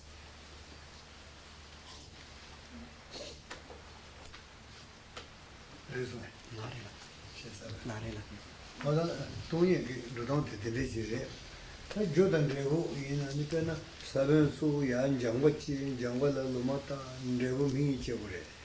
Saben the Koni Jujire, Jangwa the Saben the Temore, Saben the Jangway Jury.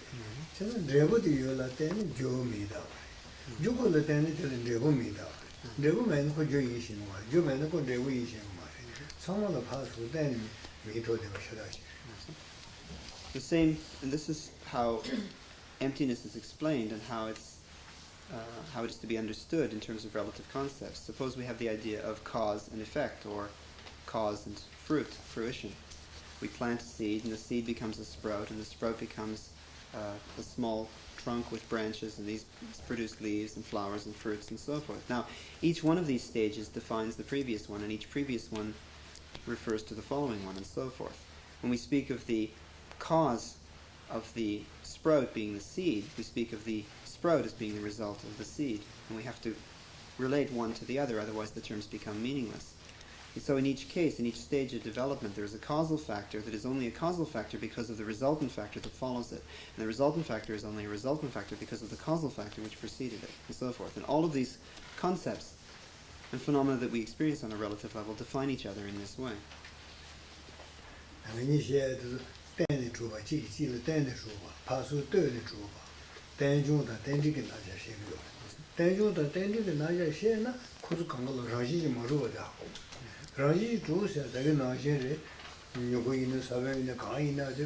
다 미다 상호로베 수라야 라마니고 수레 마데모 라원체 그래서 유가지 고아리 어다데 유는 수레 라마데 보고이다 된 매바데 동니에다.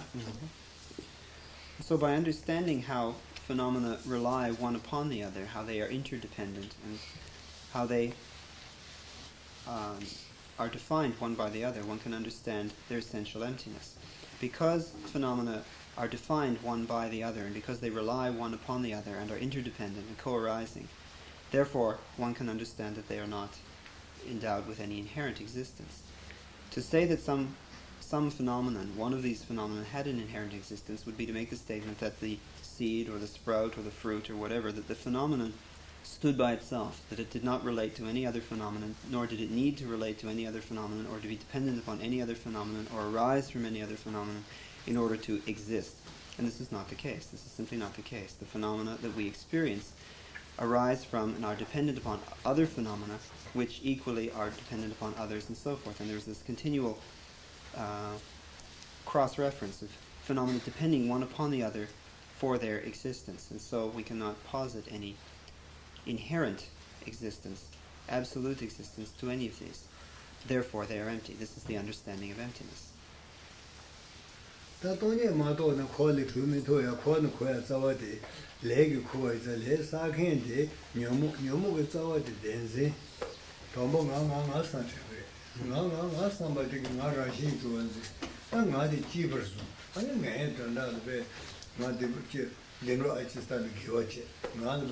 Lele machine ngaya bu cocaine diversa television ko de iza ko zawa de danjiri danjiri ra ngara yi juban zewa iza tin meba zo la dame de to da no bongo rashi ji meba de bu rashi ji yobar zeba de meba so ji rashi ji yobar ze ji rashi meba gomba iza kunin ge da yi ani rashi meba zeba gong ya de rashi yobar zeba de ani ngojuwa ngosuyo mede Juma Saben is never hit. Young Shigona, dancing wound in the Dame to be shared in Mevajiguma West, Chibarista, Dame to be shared wounded, dancing Mevajiguna, dancing wound in Dame to be shared in Mevajigul West, Telegumare, Dame to be shared with you, change Maluba, you dancing the poor hello devil, Lobare. She's a chance of Lobate members to not about the members of Tomaris. Dancing change low in the Kazi Wunka Jenny, top the Tameva Paya, your marriage, Chu Genus, Chumja Kane, the Chuja Kazi, Garo or Chunture. Tammy the Chunbe reported to Chumero, today you are Omayokola, Peticular. Chuku near Kroma, you but Sabri. Tell her son, Yomari, Loba the Chingadi.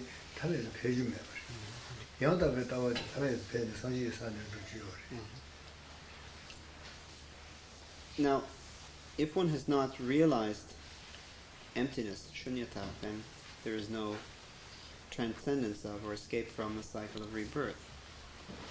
The obstructions to liberation, which are the conflicting emotions in the mind, are based upon this fundamental conception of the self, or ego, I, me, in the situation. All of the emotions which arise in the mind, which create the circumstances which inhibit the liberation of the mind from samsara, are due to this fundamental conception of the self. Therefore, it is necessary to develop the wisdom which realizes the selflessness, or the lack of self, the non-self of the individual, the non-self of phenomena. And with this wisdom, then, because it is directly contradictory to the basis upon which all the confusion took place, all of the confusion falls away. With the single refutation by this wisdom of the selflessness of the individual, the selflessness of phenomena, with this single realization, the conception of self falls away, and all the attendant confusion that is developed based upon that, and the conflicting emotions and so forth, all of this falls away. Now, at this point we may say to ourselves, well, does that mean that there's a similar situation here where self and non-self are defining one another, and one can only say that there is the realization of non-self if one can then posit the realization of self on the other side, and without one the other one falls away, and so forth, and attempt to relegate this wisdom which realizes selflessness to the realm of the relative. But this in fact is not possible, because all that arises from the conception of the self being erroneous, being distorted, is of a very different nature than the precise and pure nature of the awareness which sees through to the actual nature of reality, which is selflessness, the non-reality, ultimately speaking, of the self. And so on the one hand we are speaking about something distorted or something perverted. On the other hand we are speaking of something precise and accurate. That is why the wisdom to which one gives rise in practice, the wisdom of emptiness, the wisdom of the selflessness of the individual and of phenomena, this is why this is an incontrovertible causal factor for the attainment of enlightenment. This is why what arises from this is the transcendence of the cycle of rebirth and the attainment of enlightenment.